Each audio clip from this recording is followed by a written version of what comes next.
What you see before you is almost beautiful. The world is covered in snow, and there is only one exception, the red pool of frozen blood beneath your feet. As you look closer, you notice something glittering like diamonds in the snow. A knife? The blizzards of the last few days are something Pogorian has not seen for ages. The streets are empty. The fighting has calmed down. The city is even more of a dead shell than it used to. Everything is covered by a thick layer of snow, and it's still snowing. The visibility is often no more than a few meters. Even the snipers from across the river have left their stations. Instead of bullets now, it's the chill in the air that keeps cutting us down. Yesterday, though, something terrible has happened. Luca, one of the four of us, was found behind our shelter covered in blood. He went out to look for scraps of food, instead found his death almost. He's alive, but barely so, still has not woken up. There was a bloodied knife next to him, our knife. Has one of us done this? For very long, we've lived in extreme conditions, but as mutual trust is beginning to dissipate, substituted by suspicions, it's becoming harder and harder to push through yet another day. We need to care for Luca and discover who did this, even if it was one of us. Maybe one of our neighbors saw something. Maybe they know something we do not. Luca might wake up and point to his attacker. We're watching others' behavior, overanalyzing each word, fish for hints and traces of evidence. Tonight, somebody brought back a long rope in case we manage to find the attacker. When the time comes, when we are sure, we will need to capture and immobilize this would-be murderer. This is Blood in the Snow. Greetings, I'm Barrett and welcome to Meet Me at the Table. Today we are going to be playing a game of This War of Mine, and like you heard from the introduction, we are doing Blood in the Snow. This is a standalone mission inside of the game. This is something you can do after you've kind of learned how to play the base game. Then you can introduce these new different types of missions that change the way the game is played, and we'll go over a lot of the changes when it comes to our setup. I have not played This War of Mine for a long time, and Awakened Realms right now is doing a crowdfunding campaign on GameFound for this game. And no, I was not asked by Awakened Realms to do this. I saw it and I'm already all in because I am super pumped for this game. This is one of my favorite games out there, so I thought this is a great time to bring this back to the channel. On top of that, there's a new channel out there called Dicing with Death. I'm going to put a link to them in the description of this video. They've just completed a playthrough of the core game of This War of Mine, which is another reason I wanted to do one of the missions. So if you're interested in seeing a core game playthrough, please check out the link in the description for Dicing with Death. They are a phenomenal channel. I really think you should check them out and check out all the other things they have done so far. They are an absolute blast to watch. Another place you can find a great playthrough is, of course, I have done a playthrough of this game as well, introducing a couple of the expansion materials in on the channel here. So if you're interested in that, please check out the channel. Somewhere in there it is. You can search for it. I'm sure you'll find it. I'm pretty proud of you guys. You could probably find that yourself. Just go for it. I'm going to be coming at this game as if you have not played the game before, so I am going to probably talk through some of the rules and some of the ways it plays. But of course, as the game continues going forward, we're going to be moving faster than we will on the first turn. We're also going to do a quick setup because some of the things have changed based on this scenario, Blood in the Snow. So if you're excited to see if our heroes can survive and figure out who stabbed Luca, then I need you to meet me at the table.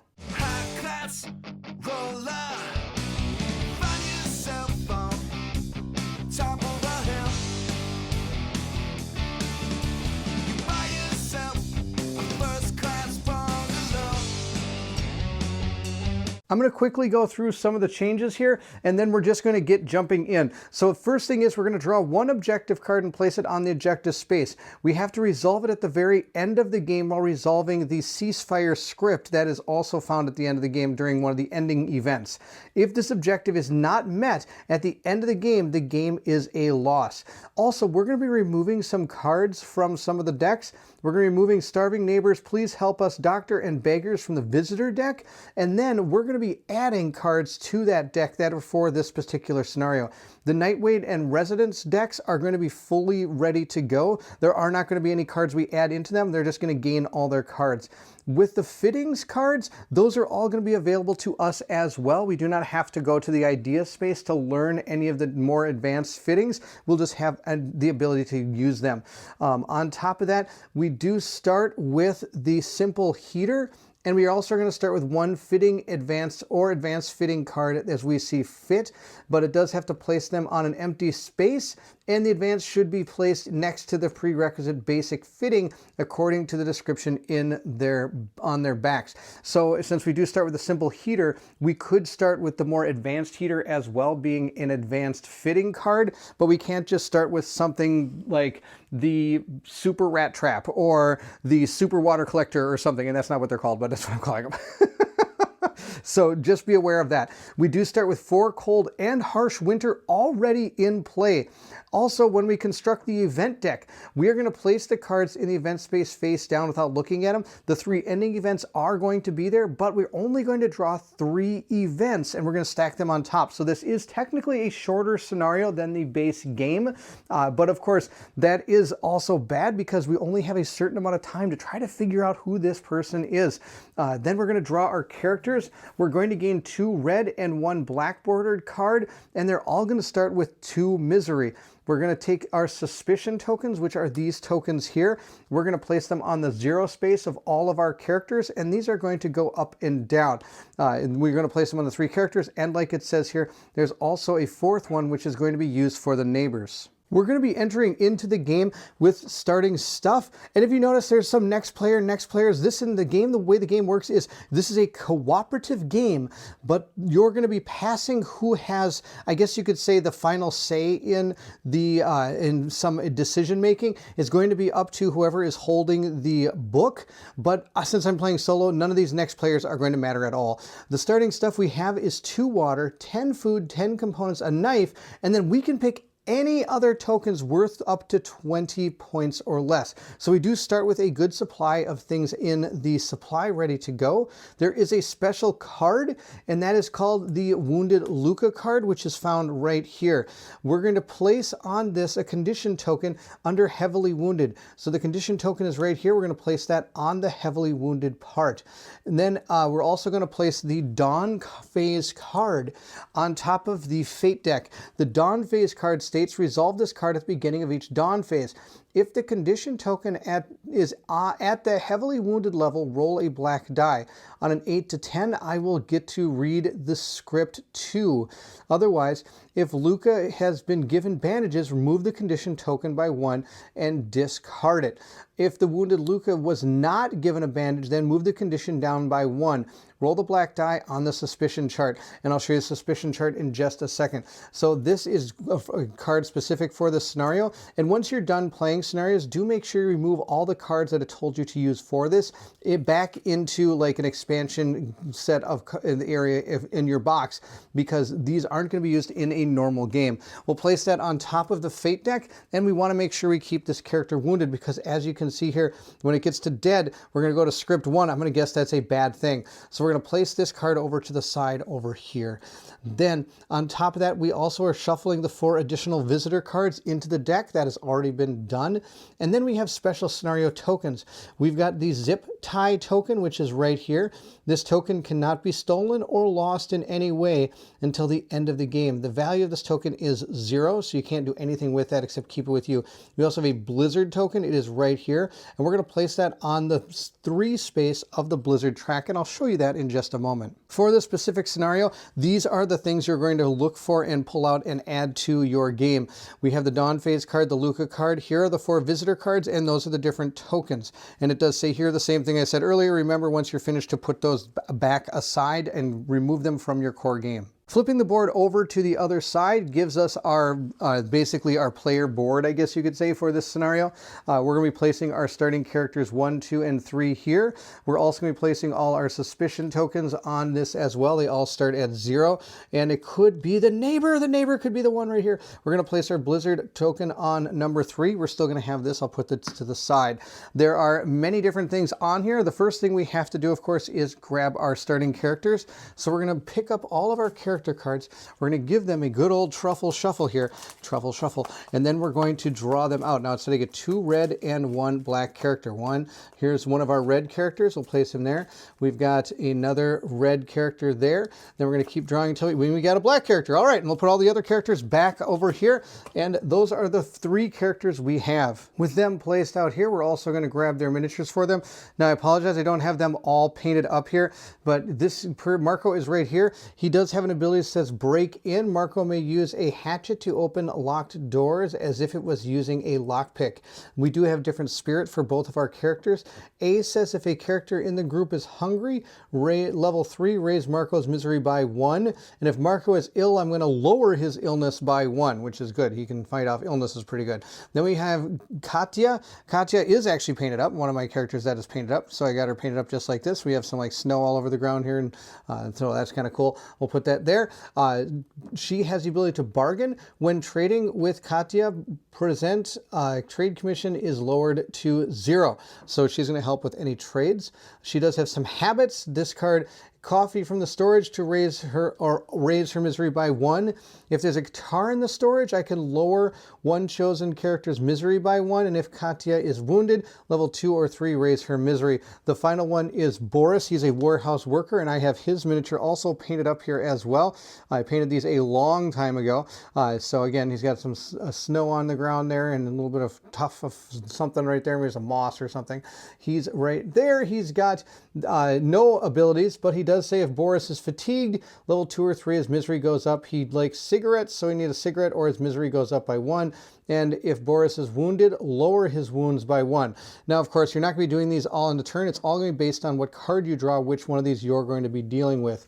Every one of these 2 have 2 prowess, 5 empathy. She has 0 prowess and 7 empathy. He can carry back 6 weight worth of stuff. He can carry 5, and she can carry 3. So when you send people out, you might want to think about who you might want to send, because a lot of people can't bring back a lot of stuff where other people can. Now, of course, all these people are starting with misery level 2. Now, sadly, I can't. There's not really a place to put them, and hopefully, when the new one comes out, they will be able to have a spot for these on this particular mission. So I'm actually going to set them to the side for each character. So these 2 characters are over here, and I'm putting his above the board over here. So his kind of misery is right here, and they're just going to kind of go up. Because, of course, there are many different tokens you can get. You can get misery, wounds, fatigue, hunger, illness. And it's a lot of things you're fighting, not only each other or the elements you're fighting to stay alive.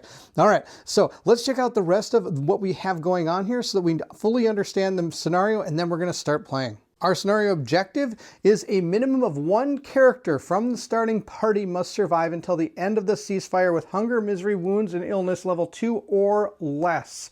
Wounded Luca must survive until the end of the game. And 3, I must find out who the murderer is. If any of the 4 suspicion token reaches level 4. So my goal is to get one of those to 4. Once I do, I know who the murderer is. And of course, then we just have to do the other 2 things to win the game. Here are a few additional rules in the game. We have the dawn phase. In the beginning of each dawn phase, resolve the dawn phase card, which we looked at earlier. Then during the day actions, we have 2 extra ones. One is we can buy bandages with a trade commission of 2, but of course with Katya, that is a trade commission of 0 if she is part of the trading group. We also have the ability to do a difficult conversation. Raise the misery of 1 character by 1 and make 2 rolls on the suspicion chart. So that's a way to get that to 4, but of course, watch out, misery is bad. We also have that zip tie token. At any given moment, you may tie up the suspect. Place the zip tie token on any of the characters in the shelter for free. You may place the zip tie token on the chosen character even just before a roll on the suspicion chart is made. The character on which you have placed the zip tie token is now tied up. Also, at any given moment, you may untie the suspect, taking the zip tie token off the character card right after the roll of the suspicion chart, or as an example. When you take the zip tie off a character, raise their misery by 1. There are bandages for the wounded Luca. At any given moment, you may place bandages from the storage on wounded Luca. You cannot be more than one bandage on Luca at any time. The minimal wound level for Luca is heavily wounded, so you can't get any better than it is right now. He is balancing on the verge of life and death. There's a lot of rules for the Blizzard, and the Blizzard is really interesting in this scenario. It really changes the way this game is played. During each morning phase, after resolving the event and ending event card, move the Blizzard token on the Blizzard track to the space representing the number of cold tokens added by that event. Ending event card, even if there is no more cold tokens available.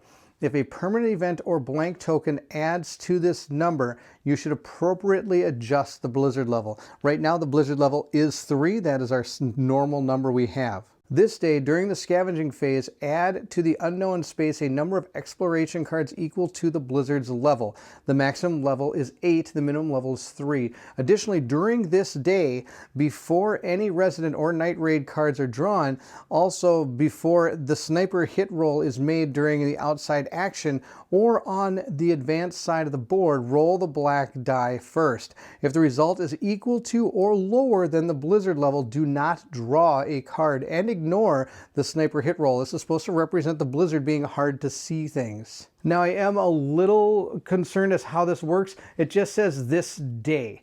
I'm wondering if it just means the very first day or if it means the day phase. I'm going to guess it just means this very first day that we're going to play, which is Sad City.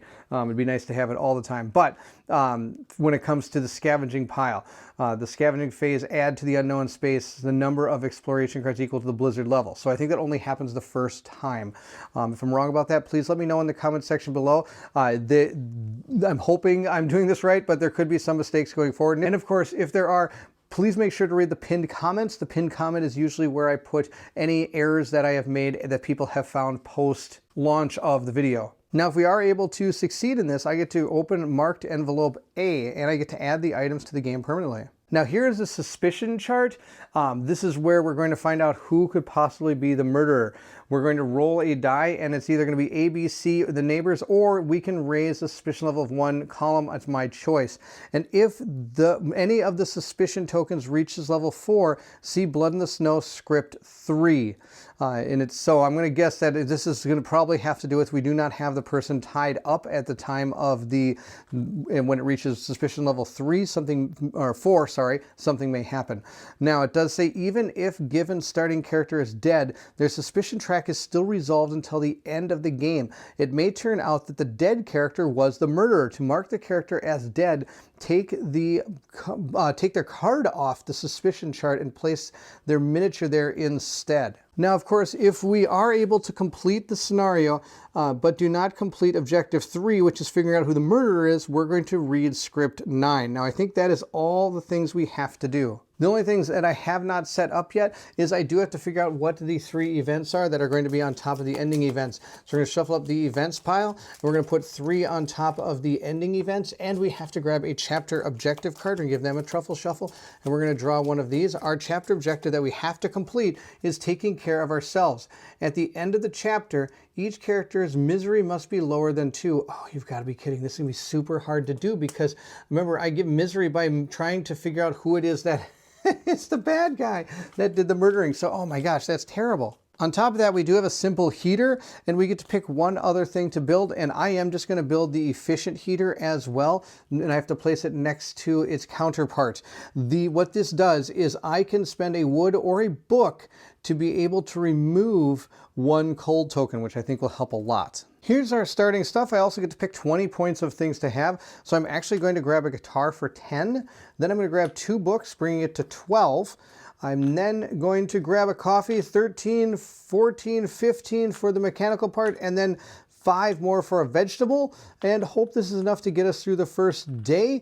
I do kind of have a plan. I hope it's a good one. This game then takes you step by step through each part of the day going forward, and it's all found inside of this journal. So we're going to read through each of the journal pages. I'm actually not going to fully read them. Again, I am going to kind of play the game as if you have not played the game before, but I am just going to read them for the reading's sake. The first thing we have to do is our morning phase. This is where our day begins. We're going to draw and resolve the top card of the event deck. Don't forget to add cold tokens to cold space on the board as described by the event board. So we're going to draw our card, see what it says. We have found ourselves shelling. If one or more characters went scavenging during the previous night, it did not. Your shelter becomes the target of shelling. Distribute 2 wounds between any present characters and destroy one already built fitting card. Thank goodness that we did not go out. So we're just going to place that up there. I don't need to worry about that. I do need to add 1 cold from the card and then 2 more from this harsh winter card that is out here thanks to the scenario. Place this card in the permanent area in the cold space, and at the beginning of each morning phase, I'm going to place 2 cold tokens here. So we started with 1, 2, 3. I had to add 1 and then another 1, 2. So we have them all there. 1, 2, 3, 4, 5, 6 cold tokens. That's horrible. We need to get rid of some of those as fast as we can. Now at this point, we are going to move into the day actions. Our characters are all able to do 3 actions, but these can be disrupted by the amount of problems that they have. For example, if we have 1 fatigue on any character, notice there's a black dot here. Now this character only gets 2 actions moving forward, but all of our characters do have access to all 3 of their actions. You can move your characters to any point on this board that you wish to, that you can get to. So for example, there's a closed door. We couldn't go through the closed door over to this heap. Any of the blue cards out here are things that are going to be good for us. They're going to give us something to our storage area. The way to get to them, though, are all blocked. Like, for example, here's a rubble card. In order to get through this, it requires 2 characters or a shovel. I do not have a shovel. Maybe that's something I should have thought about getting. How much is a shovel now? I think about it. 6? Oh, I should totally get a shovel. Why am I not getting a shovel? We're going to get rid of a vegetable and a book. This is way better to have a shovel. Barrett, why aren't you thinking right? We're going to get a shovel. Shovels are good. We're going to grab a shovel. That'll get us through some of this rubble faster. That was way smarter to do. Also, there's a bars card here. I need a saw blade to get through that. I also need a lockpick to get through the closed door, unless, of course, you're Marco and you actually have a hatchet. But hatchets cost a ton. They would have cost me 12 in order to get a hatchet, so I chose not to do that. The reason I decided not to is because I really wanted the guitar, because one of our characters can lower misery with a guitar, and I think that's going to be the key to this scenario, is to make sure we can get through the misery part of this. Also, after the event card was drawn, I should have moved the blizzard token up. It's going to move up. How many did I put on there? 3? I put on 3. So we're going to move it up 1, 2, 3. It's going to be sitting at 6 right now. Now, I do think the thing we have to work on the most is dealing with cold, dealing with misery, and of course, we have to figure out who the murderer is. So the first thing we're going to do is I'm going to have somebody build this workshop. This is going to help us a lot. This workshop is going to cost a mechanical part, 5 components, and 3 wood. And we can place that down right here. We can put it right there. So we're going to pay for this. And I already forgot what's a mechanical part. I know that. We got a mechanical part. I think it said, was it 5 components and 3 wood. So over here in this area, we have a whole bunch, we have some components and wood, and this is an extra storage area over in this spot, and each one of these count as 5. So remember, I've got 10 of each of those, so I can pay the 5, and then I also can pay 3, giving myself 2 wood that is then going to go into the storage area down here. Before we do continue, I do want to stop for just a moment. I do get a lot of questions about the size of games that I play. This is a 3x5 foot playmat that you see out here on this table, and here is the amount of space that this particular mission takes up. We do have a player board that normally does not use during the game. You normally just have your character cards out there. These are all the components that we're going to be using over here, and those are used in every game. And then all the rest of the cards that you're going to be using are located actually around the side of the board. So it actually is a pretty condensed game, but it still takes up a decent amount of table space. The board itself, I would say, is probably 2.5 by, or maybe 2 by 2.5 feet, maybe? I don't know. I don't have a measuring tool. I do, but I'm not going to do it. But anyway, here's what it looks like. So if you are interested in picking this game up, just be aware of the table space that you have. Now, of course, all these components over here can be put on a sideboard and all that thing. The only thing that you, of course, have to have the space for is this board, and of course, being able to put your character cards out on the board, on the area around the board. There we go.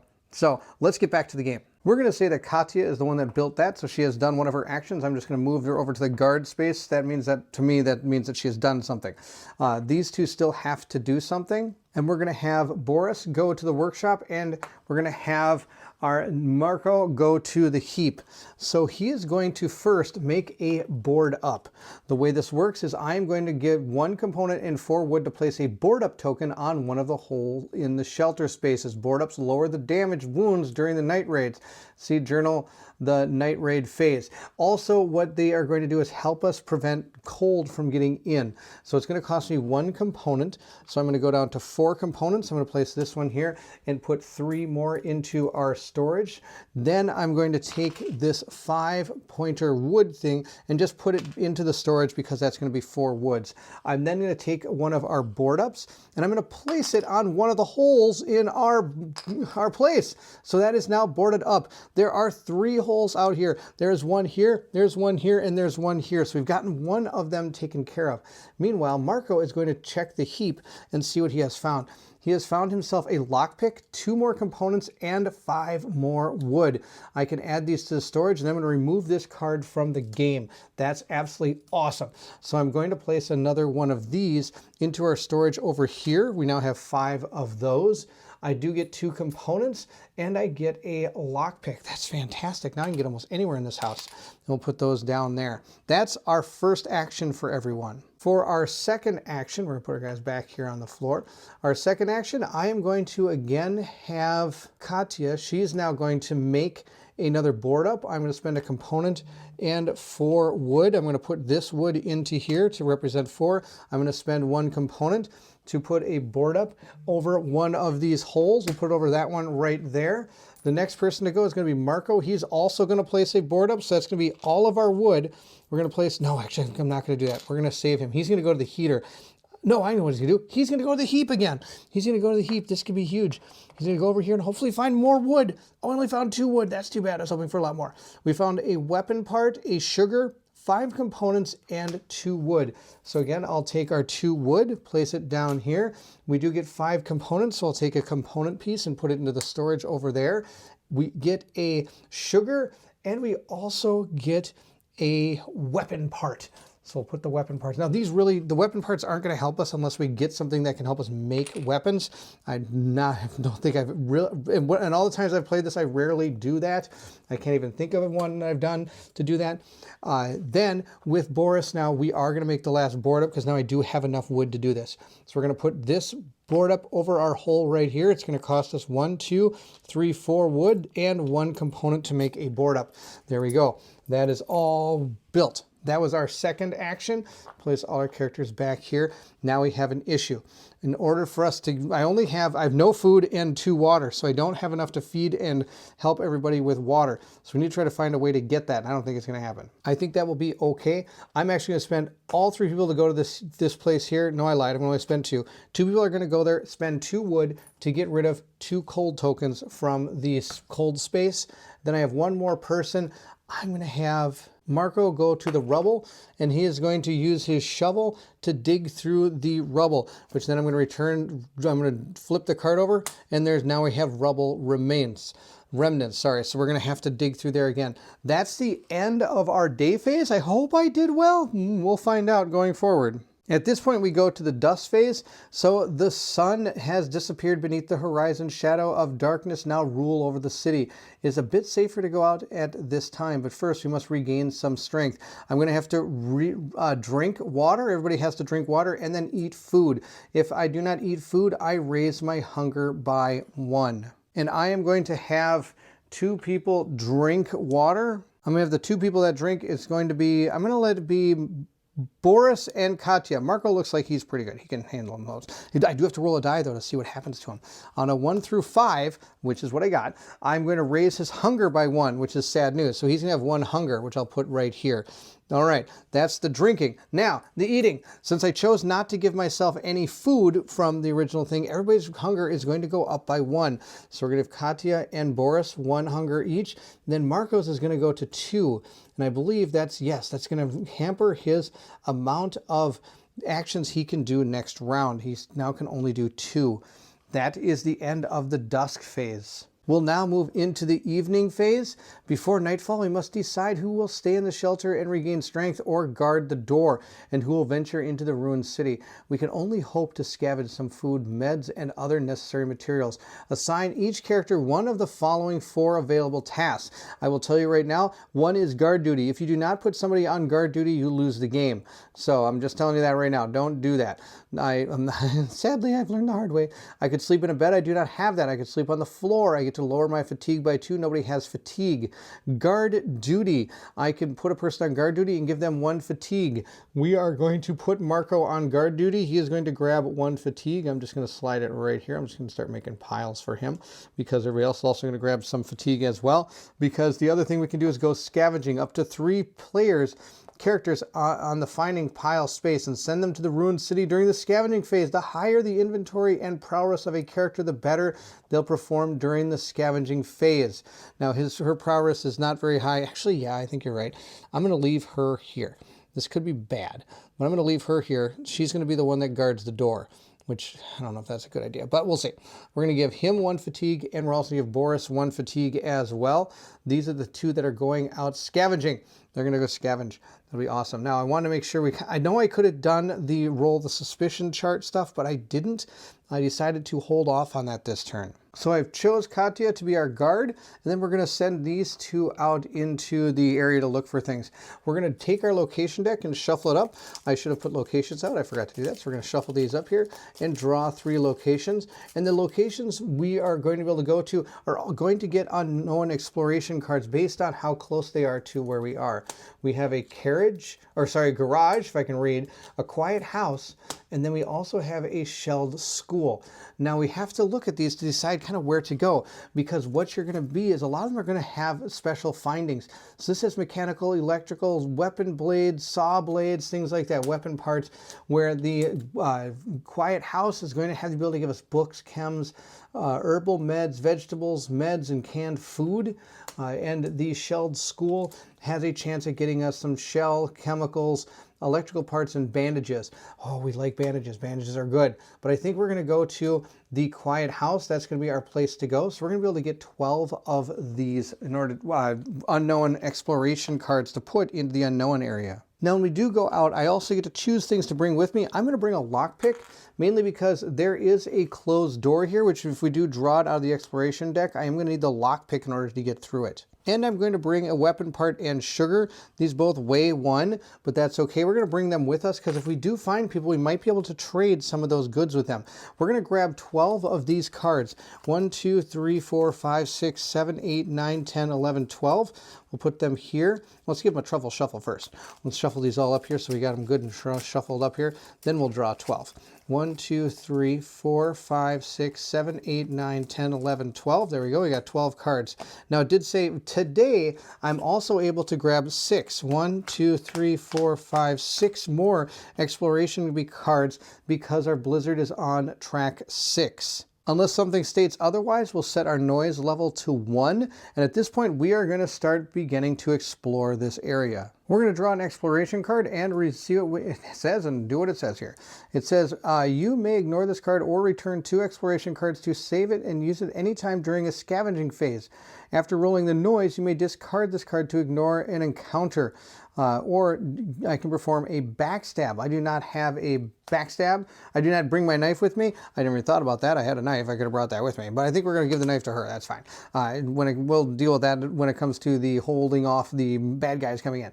Okay, so we got a hiding place. I have to return 2 exploration cards. So you're just going to take the top 2 cards and return them back to this deck here.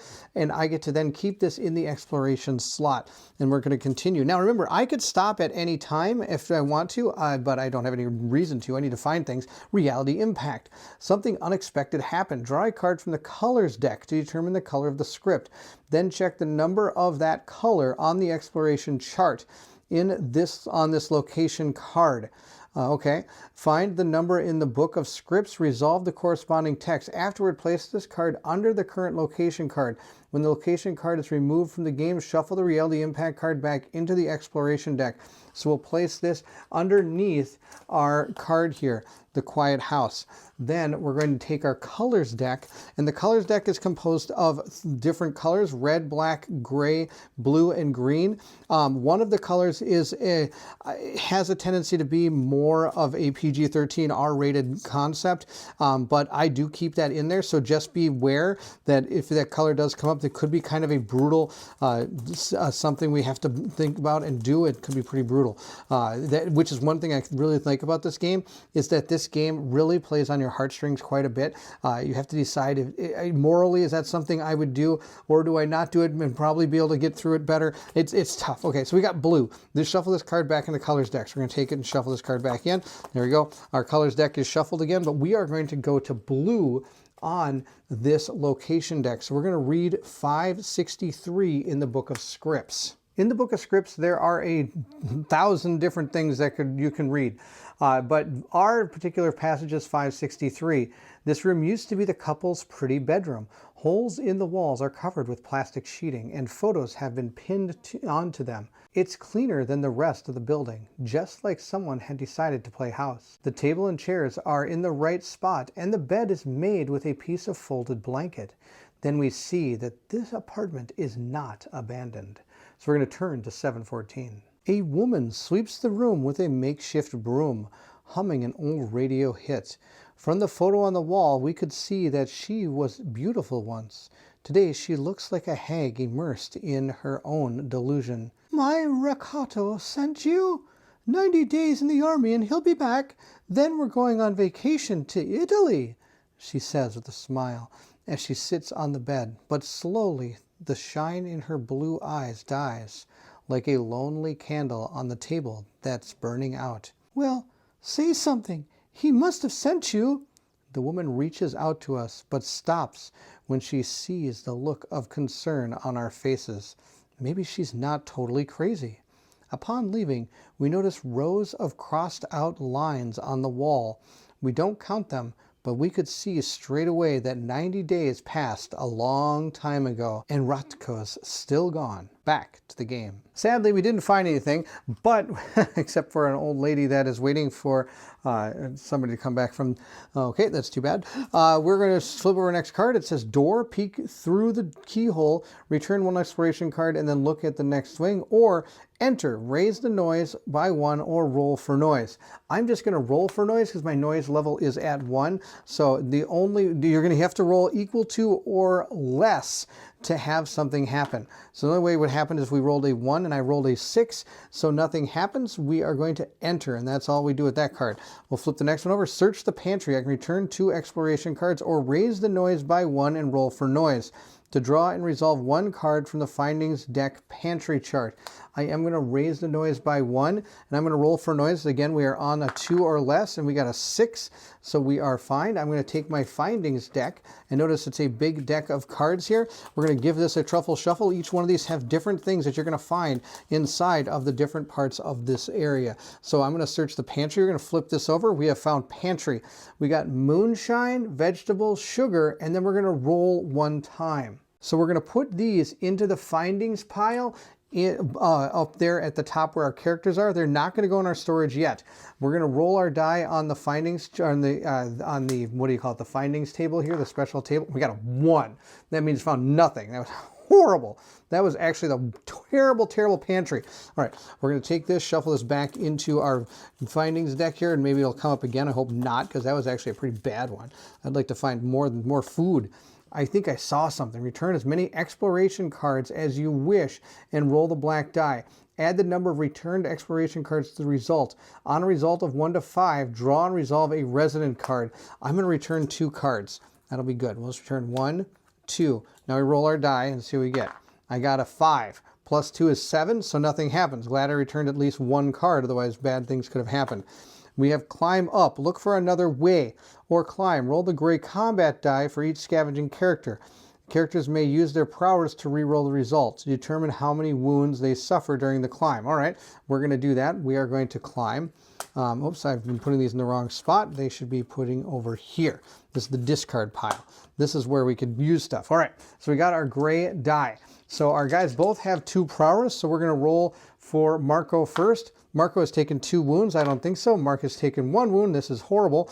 And then his last one, oh my gosh, he's taken 2 wounds. No, that's horrible. So he has taken 2 wounds. We're going to give him this. Wow, that was horrible. The gray die is, okay, the gray die has 1, 2, 3 blank, 4 blank sides. The other ones are, oh my gosh, all right. Boris is going to roll. He's taken 1. Then I took none. I'm going to keep the none. Okay. Wow, that was horrible for Marco. Marco's in a world of hurt. Oh, I think we might lose Marco. That's okay. All right, let's continue going. I'm going to throw Marco to the wolves here. Tough luck. Roll for noise. Barf. We don't like that. Roll for noise. I got a 6. Now our noise level is 2, so we're doing okay. We'll draw another card. I need to find some. Search the heap. There we go. Return 2 exploration cards and raise the noise by 1, or raise the noise by 1 and roll for noise. That's what we're going to do. Raise the noise by 1 and roll for noise. We got a 10. We're totally fine. Nothing happened. We're going to draw our findings card and grab stuff out of the heap. The heap doesn't usually have anything good. It's got, what's this? A broken guitar and a shell. Yuck. That's not going to help us really. Here's our broken guitar and our shell. This is a shell for a shotgun. It can't be used in a pistol. On top of that, I do get to roll the die. Come on, I need a 10. I need a 10. I got a 6. I was hoping for a 10. I get an herb med. I get an herb med right here. Herb med. A 7 or 8 would have been a vegetable. Oh, come on. This is not good. I get an herb med. So I'm going to take my herbal med. It's worth 6, so if I can find somebody to trade with, that wouldn't be bad.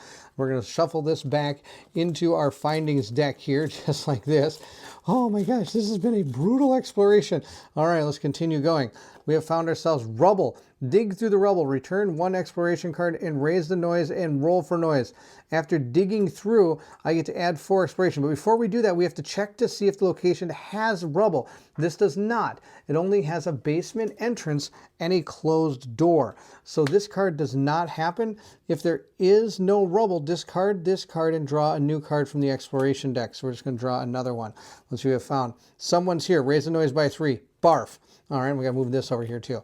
1, 2, 3. Our noise is now at 6. Let's draw our next card. We have found stairs up. Return exploration or enter. Raise the noise by 2 and roll for noise. How many cards do I have? 3. I'm going to raise the noise by 2 and roll for noise. That probably means we're going to find somebody, but that's the way it goes. We got a 2. So at this point, I can ignore it with this card. We're going to ignore the, we do not draw a residence card. That's just fine. But we found what? Hideout. You may ignore this. Return as many exploration cards as you wish to lower the noise by the same amount. We're just going to discard it. I don't have a lot of cards anyway. Search the furniture. Here we go. Raise the noise by 1 and roll for noise. All right. I don't have 2 exploration cards. Otherwise, I'd be able to do that. So we're just going to roll for noise. Now, I can't go any higher than 8. So we're at 8 right now. 8. Oh, I got a 2. Okay. So we have found somebody. But it does say because our blizzard is on 6, anytime during the roll for residence or night raid cards are drawn, I can roll a black die first, and the result is equal to or lower than the blizzard level. Do not draw a card. So I'm going to roll this up, and I got a 10. Oh, we found some residents. All right, we're going to draw our, we'll shuffle these up here.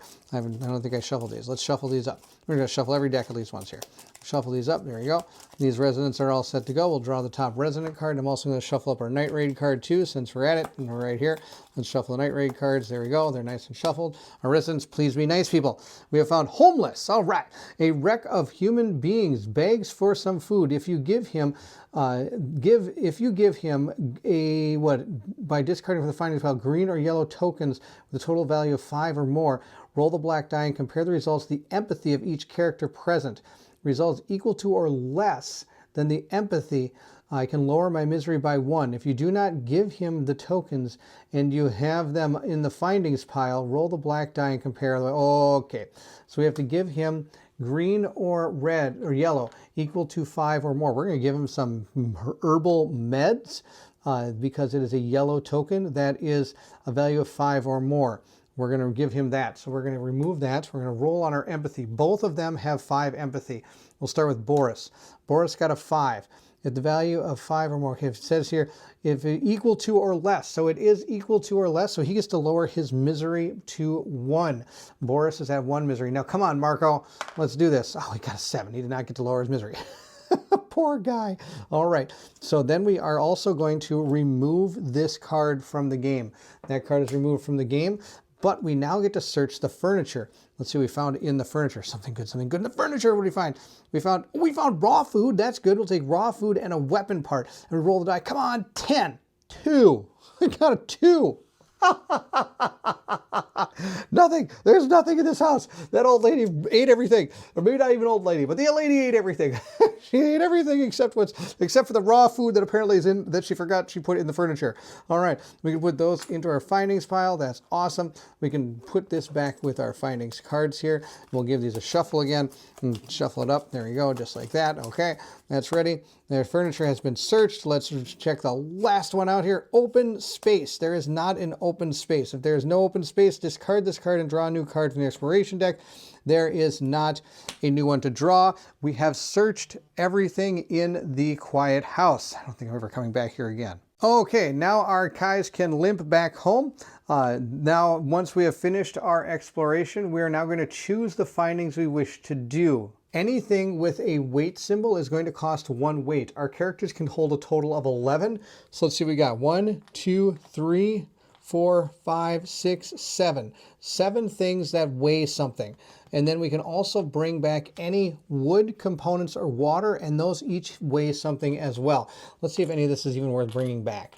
Is any of this worth even bringing back? I mean, is there things in here that's not worth it? I think what we're going to do is just bring back everything plus 3 water. All right, now we're on to the night raid. Here it is. It says, meanwhile, in the shelter, someone came in the night to steal our belongings. I'm going to choose a weapon. I'm going to give this person a knife. Then we're going to draw and resolve the top night raid card. But before we do that, we get to roll a die. If I get a 6 or lower, then the night raid does not happen. Oh, no. I got an 8. Here comes the night raids. So we're going to draw a card. Now, normally these cards kind of start nicely, but I have added every card in here, so this could be a really bad card. Let's see what we found. Starving people. They're going to come for us and grab any 4 tokens, resources starting with green tokens, and then they're going to do 1 wound.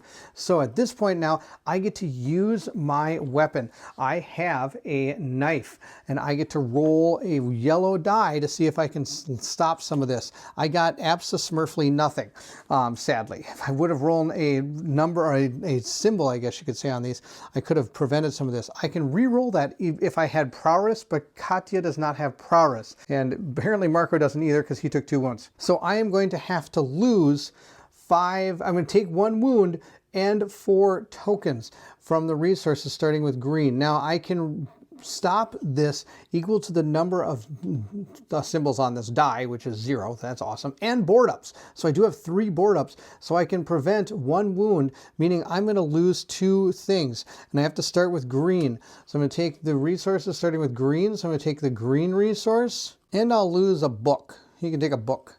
There you go. These starving people found some coffee and a book, and I'm going to now remove this card from the game. So this is one of the easier ones, because the easier ones you're going to remove from the game. Oofda, that wasn't very good. She needs to stab better. Now, normally in the core game, you would instigate the crime wave, but there is no crime wave for this because all of the Residence and Night Raid cards are in both those decks to begin with. At this point, we are going to move into the Dawn phase. Now that the Night Raid is complete, and we'll start with this card to resolve at the beginning. It says, if the condition token is at the heavily wounded level, roll a black die. So I'm going to roll our black die. I got a cool new die here. We'll see how this one goes here. Oh, I got a 10.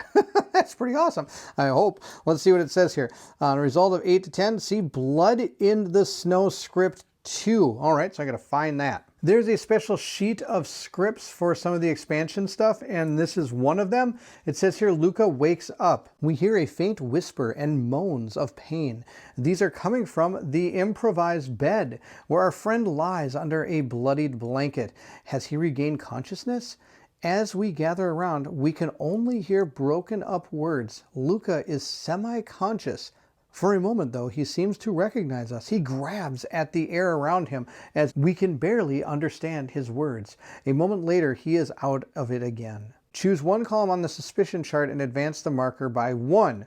Back to the game. That's kind of good. Mental note, keep Luca at the heavily wounded area and maybe you can actually learn stuff. I'm going to say it's the neighbor. We're going to raise the neighbor by 1 here. That's pretty awesome.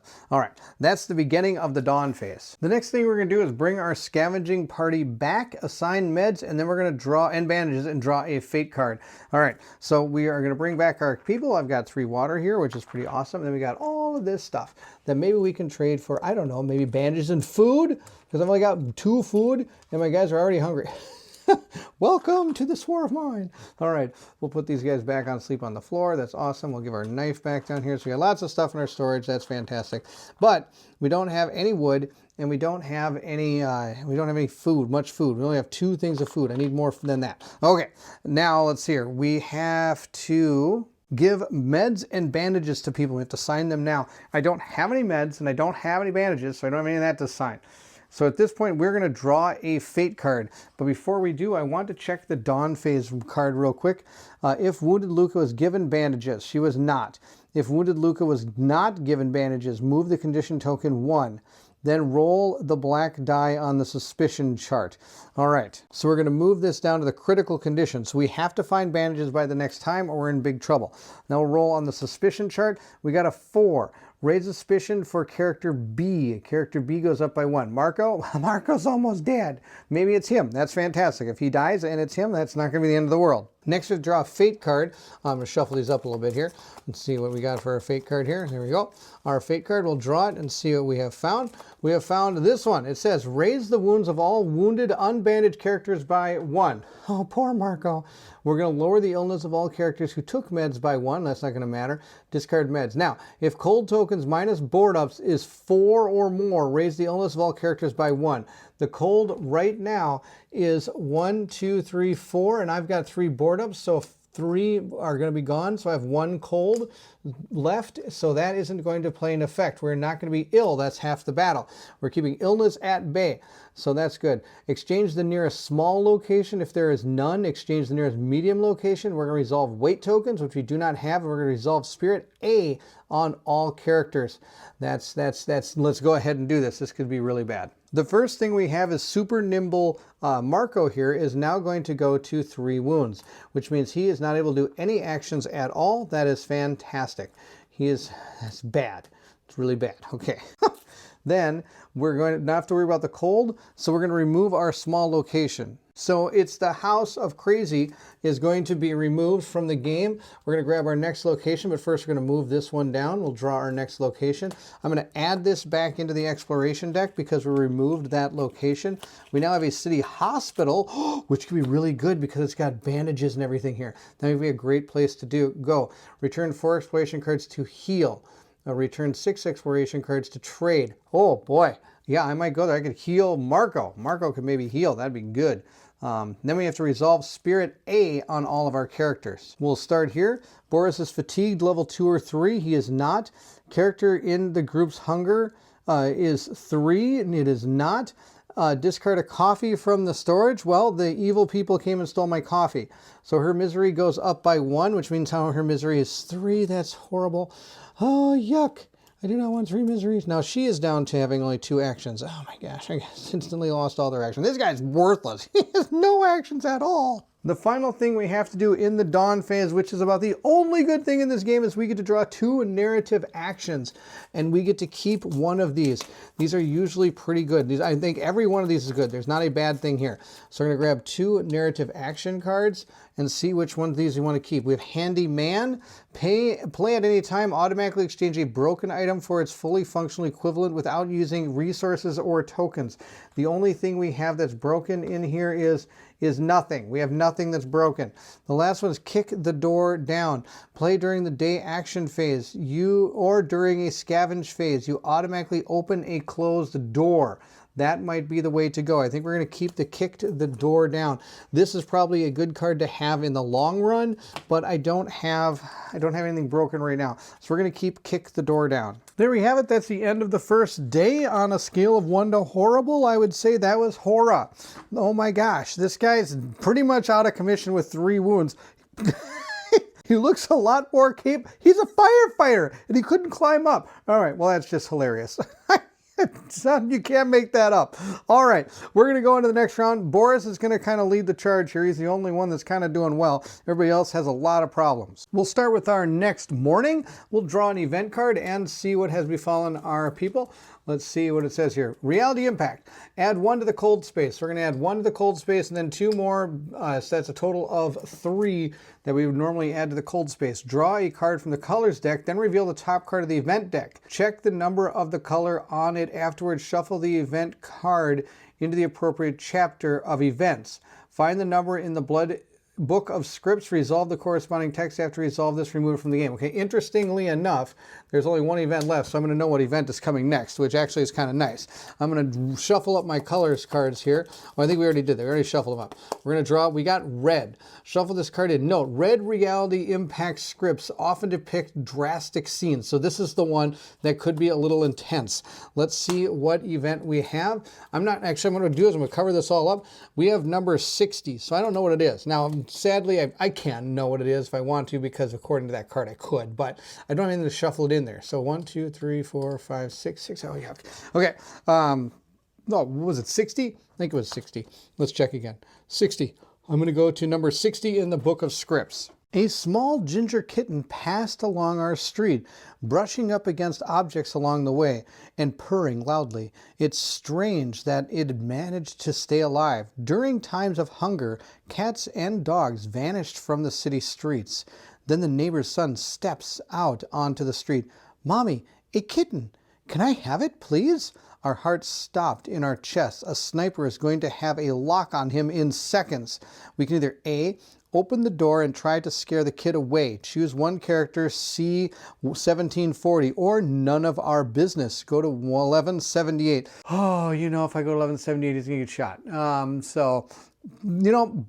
Marco has had a wonderful time in the city, and I think it's time for Marco to scare the kid. 1740. A few blunt words shouted at him were sufficient to get the boy to hide behind the door. A moment later, his mother showed up and thanked us for what we did, showing her appreciation with a simple nod. We felt that we did something good, even though we did so little. We probably saved the kid's life. Lower this character's misery by 1. Oh, I wish I would have done somebody else. All right, back to the game. Marco's misery goes to 1, which is actually going to help us. It was really would nice to have it be Katya, because Katya actually has 3 misery right now. So at this point, we have to figure out what we are going to do with our characters. Boris has 2 actions. Katya has 2 actions. Marco has 0. I'm going to have just lay down so I remember not to use him. That's awesome. 3 wounds. I need bandages. Katya is going to go outside. He is going to go dig through the rubble with our shovel. That kind of rhymes. That's kind of cool. And then we're going to get rid of this card. Remove this card from the game now that we've dug through this. That's awesome. Now she's going to go outside. I have to roll a black dice first. If a 1 is rolled, the character placed here is hit by a sniper bullet. Let's roll the die. We got a 1. She's hit by the sniper bullet. Oh, that's awesome. Now, before we get shot, I still have one final way to save myself. Because we added 3 cold to the cold track, I have to place the blizzard on marker on 3. Because of that, I can roll before the sniper attacks us. If I'm able to roll equal to or lower, it doesn't shoot. Nope, we got 10. I got 2 10s. I got 10 and a 1. We should have rolled those in the other way, but that's the way this goes. Katya has now taken 2 wounds. She is, oh my gosh, my guys are so bad. I'm not even gonna get to the end. There's no way, my guys. Okay, Boris is so far the only human in our group that actually has a chance now. Good news, I get to draw a resolve 1 visitor card now. So let's see what visitor has come to see us. We have found ourselves, what's this? Trust issues. Who can we trust? Whenever the topic of the murder comes up in our house, everyone seems to avoid giving direct answers. If you wish, you may roll the black die on the suspicion chart and advance the marker by 2. You bet I do. We're going to, and then we'll see, afterwards, shuffle this card back into the visitor deck. Oh my gosh, this one goes back in the visitor deck. That's pretty funny. All right, we'll shuffle that back in just like that. All right, now the good news is, even though I didn't find anybody there, even more visitors fell down, I am still able to do that trade trade action. But before I do, I'm going to roll 2 dice. We're roll them up here. We got an 8 and a 1. We're going to raise A by 1, and then 8 is going to raise the neighbors by 1. So the neighbors are at 2, and then Marco and Boris are at 1. I'm going to buy my bandages, which is down here. During the outside action, you may additionally perform a trade to exchange tokens from the storage for bandage tokens. Trade commission is 2, but because of her, when trading with Katya present, trade commission is lowered to 0. So I'm not going to have to pay a trade commission. Normally then, before I can even make the trade, I would have to give up something that's worth like up to 2 value, and then I can start actually making a trade. But because she's there, I don't have to. And now we're going to get 3 sets of bandages.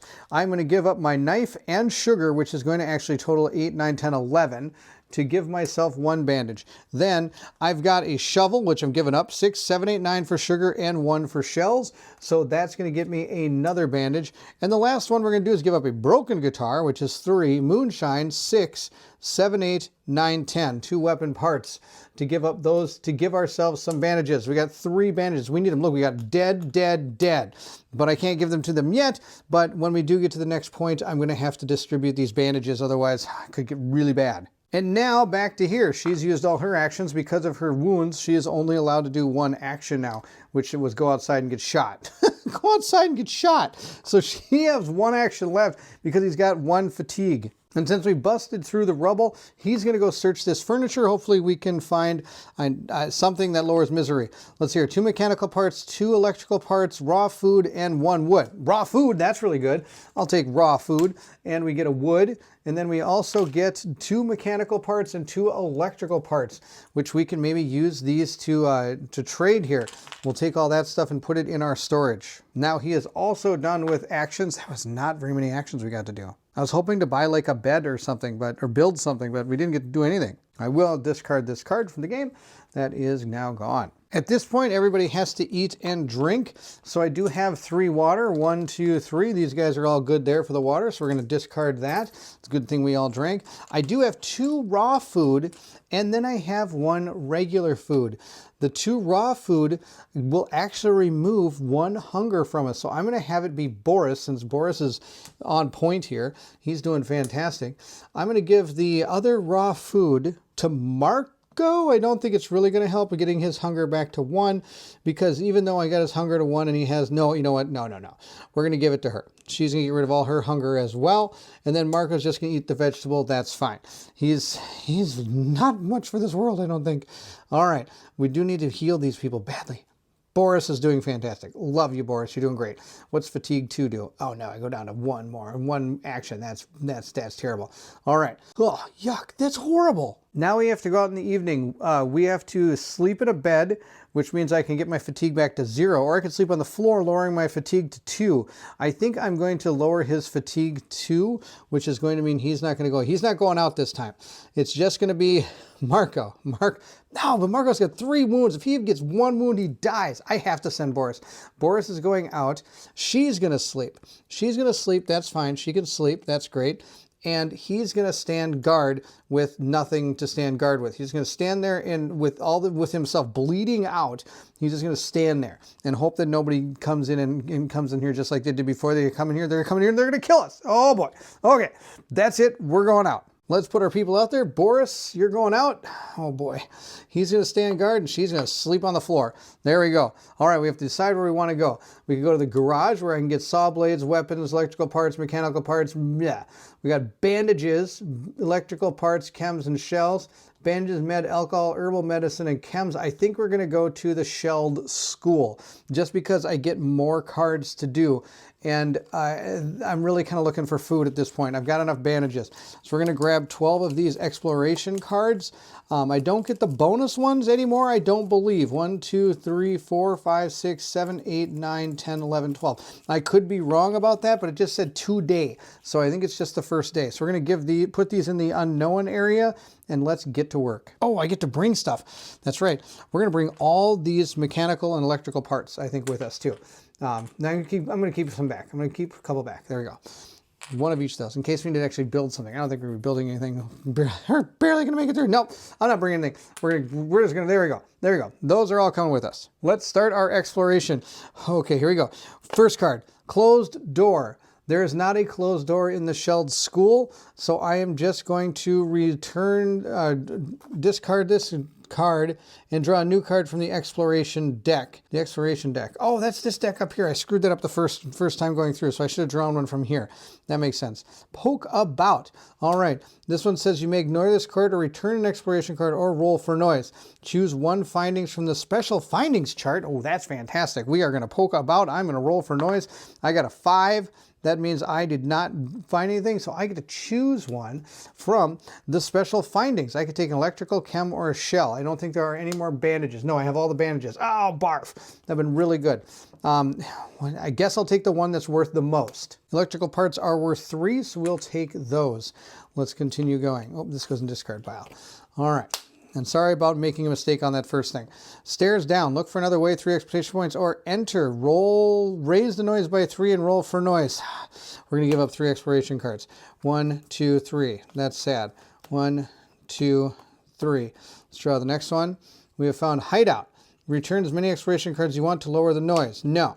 Next one. Basement entrance. There is a basement entrance. If there is a basement entrance, you may resolve this card immediately or place it in the exploration file. I'm going to place it there. Raise the noise by 3 and roll for noise. Add 5 to the exploration deck to the unknown deck. Also, you may discard this card during a scavenge to draw and resolve 2 finding cards instead of 1. Oh, okay, we're going to do that. I'm going to do it right now. Raise the noise by 3. 1, 2, 3. My noise is at 4. I'm going to roll for noise. Come on. Don't be anything. 6. Oh, that's great. Okay, so we are going to be able to hold this. I get to add 5 cards. So we're going to go 1, 2, 3, 4, 5. We're going to explore the next one. We have found bars. There are no bars, so we're going to draw another card from the exploration deck. That was my fault last time. Door. Raise the noise by 1 or roll for noise. Or return an exploration card to look at the next card from the unknown deck. Or enter. I'm just going to return a card to look through see the next card in the unknown deck. All right, search the furniture. Return 2 exploration cards. Raise the noise by 1 and roll for noise. I am going to return 2 exploration cards, and we're going to search the findings deck for the furniture. I'm going to find something good. So I need to find something good. All right, we're going to roll. We can draw a findings card for the furniture. Now I can remove this to resolve 2 finding cards instead of 1. So we're going to do that. I'm going to return this. We're going to resolve 2 finding cards. Furniture. We found, oh, furniture is not going to give me food. I should have waited for the pantry. Actually, I think I can. I can still wait for the pantry. I don't know what this card is. We're going to hold on to this. We're going to hope we find a pantry. No, I don't have any chance. We're just going to do this. All right, we're going to get the furniture. Come on, furniture. Let's be good. Mechanical part. I'm going to run out of parts here. We've got 1 mechanical part. We got moonshine. We get some moonshine here. I get a book and an herb. A book and an herb. I don't even know if we have a lot of this stuff. Book and an herb, and then we roll the die. We got an 8. An 8 is going to be a chem. So we're going to grab 1 chem. So we put all these in our findings pile here. That almost equals a, what do you call it, a bandage. Then we're going to search the next furniture. We found, oh, meds. That's kind of good. We can trade those. 10 for meds. That's good. We get a lockpick. We can grab our lockpick back. And then we also get sugar. So we get 3 sugar. Our sugar's worth 3. Put those there. And roll again on the findings chart. We got another 8. Which is going to be another chem. So we'll take another chem. Now, most of these things didn't cost us any weight either, which is good. All right, we'll put these back into the findings deck and shuffle them up here. Real good. Let's shuffle these up real good. There we go. Okay, search the furniture. Did well. We did well. All right, let's continue. We have gone to search furniture. Second one. I'm going to raise the noise by 1 and roll for noise. Come on, nothing big. We got a 5. Okay, that is where my marker is right now. We are on a 5. So I have 3 in the blizzard track. So we're going to roll the blizzard die. And if we get a 3 or less, we don't find anything. Oh no, I got a 4. Okay, so we found a resident. Let's see what resident we found. Something nice. Civilians. It turns out that there are miserable looking people hiding in here, mostly the elderly, women, and children. Place this card in the exploration slot, until you leave the location. Whenever you take anything from the exploration card marked private, roll, okay, that's not private, roll the black die and compare the result to the empathy of each character present. If the result is equal to or less than the character's empathy, raise the misery by 1. You may return an exploration card to talk to them or trade with them. At the end of the scavenge, remove this card from the game. All right, we'll put that right there. This is not a private card. This one's a private card, but that one's not. So I'm going to search the furniture again. Let's see what I found. Furniture. Oh, reality impact. Draw from the colors deck to determine the color of the script. Then check the number with the color of the rare findings chart on the current location. Find that number in the book and resolve the corresponding text. Then place this card under the current location card. When the location card is removed from the game, shuffle reality impact back into the findings deck. All right, we'll take our colors deck here. Give it a good old truffle shuffle here. There we go, truffle shuffle roll, and we found ourselves the blue color. So we're going to check out the blue one for this location, which is the Shelled School. We're going to find the rare findings. It is number 133. We're going to put this underneath and we're going to read 133. We find a letter written in a child's handwriting. Hi, Dad. I miss you. Grandma went to wash our clothes by the river. They shout and scream a lot. There's no candy, but I can still play. At this point in the letter, there's a child's doodle of a little room and a child building a house out of blocks. The letter ends with sentences written in even bigger and even more uneven letters. I have to go. Mom is shouting at me that some man got Grandma by the river. Mr. Sniper. Bye, Daddy Zudavarko. Draw and resolve one card from the findings deck furniture chart. All right, that's no good for Grandma. Maybe we shouldn't have washed our clothes by the river. Oh man, that's rough. Okay, ruffle these up a little bit here. Oh boy, okay. Findings card. We have found furniture, raw food, a weapon part, and a roll the die. I love the raw food. We're going to be definitely taking that back with us. Let's roll our die and see what else we found. We found 7. According to our Shelled School, that is actually going to be a shell. So we'll put that in our findings deck. All right, and we'll put that back here and remember to shuffle it before we draw again. All right, let's see here. I do have 1, 2, 3, 4 cards left, and I can get rid of one to talk to them, or I can get one to trade. Let's save a couple. Well, hopefully remember to save a couple so we can talk and trade. We have found stairs up, return 2 exploration cards, or enter, raise the noise by 2 and roll for noise. Now the noise is back to 1. I can raise the noise by 2 and roll for noise, or return 2 exploration cards. I'm going to raise the noise by 2 and roll for noise. That's what we're going to do.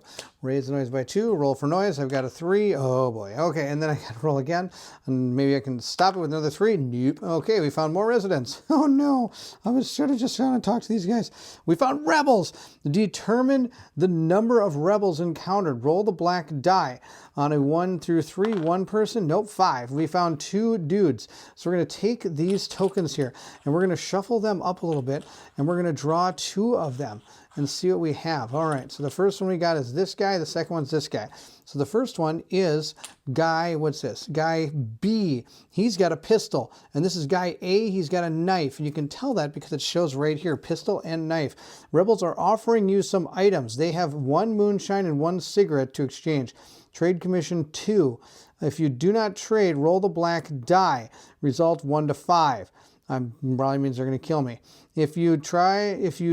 You may return 1 exploration card to try to talk or trade. Okay, I have to trade with them. Trade commission 2. I really don't have a choice, otherwise these guys are probably going to kill Boris, and Boris is actually doing pretty well. So we're gonna trade with them. Also, I'm gonna put these guys out on these board. He has a knife melee weapon, and this one has a pistol. So he's gonna go in the firearms area here, I think is how that works. We're just gonna put them right there. There we go. Oh boy. All right. They have a moonshine and a cigarette. I don't need any of that, but I am going to give them something to be able to get that. The cigarette tray is 1, so I have to pay 3 to get that 1. Let's do that. I'm going to give them an electrical part. They can have an electrical part, and I'm going to get a cigarette, which actually isn't too bad. I think one of the things is we need cigarettes. I also need coffee. All right, they're just going to hang out. At this point, I've got 3 cards left. I'm going to trade with the civilians, or should I trade with the rebels? They probably have better stuff. I'll bet they got better stuff. I'm going to do that. I'm going to get rid of one of these to trade with them. It's probably going to cost me more to trade with them, but they can probably give me better things. I'm going to go to trade with them 215. You may buy any of these tokens. See trade sheet. Any red, which is basically any weapon. I can get bandages and meds. That's not bad. Jewelry. That's a lot. Canned food, cigarettes, and moonshine. Trade commission 3. Okay, here's what we're going to do. We're going to give up an electrical part for the trade commission. That's gone. Then I'm going to trade 15 in stuff here. I've got 2, 4, 2, 4, 2, 4, 6, 8, 9, 10, 11, 12, 13, what, 3, 6, 7, 8, 9, 10, 11, 12, 13, 14, I need one more. Let's give him a count. 15, there we go, 15. We're gonna get 15, there we go, 15 things here. And we're gonna get that canned food. This canned food can raise your, help your hunger by 2, which is great. I can give it to what's his name. All right, that is what we're gonna give up. I think that was okay. Could be real bad. Because the problem is I still don't have enough food for all my people. All right, I'm going to keep on going. We found open space. There's no open space, so I'm going to grab another card from exploration. Hiding place. Return to exploration cards. I can ignore this. I'm going to ignore the card. Come on, this one needs to be something like pantry or something. Come on, something good. Rubble. Oh, there's rubble here. Okay, so I can dig through this, return an exploration card, roll for noise after digging, add 5. I don't have any cards left, so we're done. And I have to remove this from the game. This gets shuffled back in, and that is our entire exploration. Let's go figure out what we got and see what we can bring back. Boris can bring 6 weight worth of stuff back. So 1, 2, 3. Those are the 3 things that cost weight. So then we're also going to bring back 1, 2, 3 water. That is 6 weight in items, so he's good. That is what he's bringing back. Now we're going back to the night raids. Roll the dice, see what happens here. We got a 7, so we are finding a night raid card. This is going to be no good. Did I shuffle these? I can't remember. Oh, maybe I didn't. We'll shuffle them again. All right, give them a good shuffle here. Hopefully we find something nice. Okay, see what we find. We found hobos. Any 3 tokens and 0 wounds. I've got 3 board ups, so we're okay. We don't actually lose anything. That's awesome. Okay, whew, that was an awesome night raid. Now I do have to discard that from the game. We're never going to see it again, sadly. Would have been really nice to have it come back again, but nope. Going into the dawn phase, we are going to drop this person's, this person is not heavily wounded, so I do not roll the die on this. I do get to bring everything back, and I get to put bandages on anybody who wants them. There we go. Those people all want bandages. And since I put bandages on Luca, Luca automatically goes back up 1, and I discard the bandages. But these are going to be determined on the fate card. We get to our 3 water back, and then we have 1, 2, 3, 4, 5 points in random things here. We do have some moonshine that's worth 3, or lockpick is worth 5, so that's enough to at least get us another bandage for Luca if we need it. But then I brought back some raw food and canned food, which can be really good. And we have a set of meds that we can straight up trade for one of those bandages if we need to. Of course, you can't get shot. That'd be the first part that helps us. The next 2 things we have to do is we have to draw a fate card and then some narrative action cards. First one's a fate card. It states, raise the wounds of all unwounded, unbandaged, or all wounded, unbandaged characters. All of our characters have bandages. That's awesome. Then it says heal the wounds of all characters with bandages by 1 and discard the bandage tokens from the characters. So we're going to discard our 2 bandages back into the supply that we have to try to get.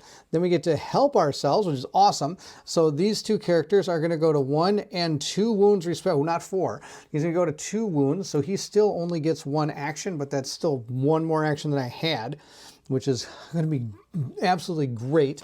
Next thing we have here is if cold minus board ups is 3 or more, raise the illness of 3 chosen characters by 1. So we have 1, 2, 3 board ups, so there's 3 cold. If it's 3 or more, it is 3 or more. So everybody's gonna get ill. Oh, now I need the meds. Okay, so everybody's gonna gain 1 illness. I have to choose 3 characters to have 1 illness, so they're all gonna gain 1 illness. Oh, barf. So poor Marco has everything. He has everything you could want and more. I have to exchange the nearest location, which means that our garage is no longer out there. We're going to put that in the discard pile, and we're going to draw a new location for the far place. We have found, what's this? The ruined block of flats. All right, findings, nothing, mechanical parts, coffee, and vegetables. And I just realized I should have gone to that school because I can heal my guys. I forgot about that. Resolve the weight tokens, and we don't have any. Now resolve spirit B on all characters. Here's our band of misfits. B, discard a cigarette from the storage or raise Boris's misery by 1. I have a cigarette. We're going to get rid of it. B, if Marco is ill, lower his illness by 1. Oh, there you go, Marco. You're not ill anymore. And B, if there's a guitar in storage, lower one chosen character's misery by 1. I'm going to lower hers by 1. So it's going to go back to 2. You want to know how close I was to almost bringing that guitar with me and getting rid of it? Because it's worth 10, but that actually paid off. So our misery is back under control a little bit. We just need to get our wounds more under control. I need more bandages. I need to get 3 sets of bandages. That's what I need. Now that that's done, we are going to draw our narrative action cards. We get 2 of these. This gets shuffled back in. Lower the wound. Afterwards, shuffle this back into the fate deck. All right, we'll shuffle it back in. Give them a good old shuffle. There they go. They are all set to go for the next round. Draw 2 narrative actions. Secret storage. Play at the beginning of the Night Raid phase. Place any 3 resources from the storage on this card. They are ignored during the Night Raid damage. Duty.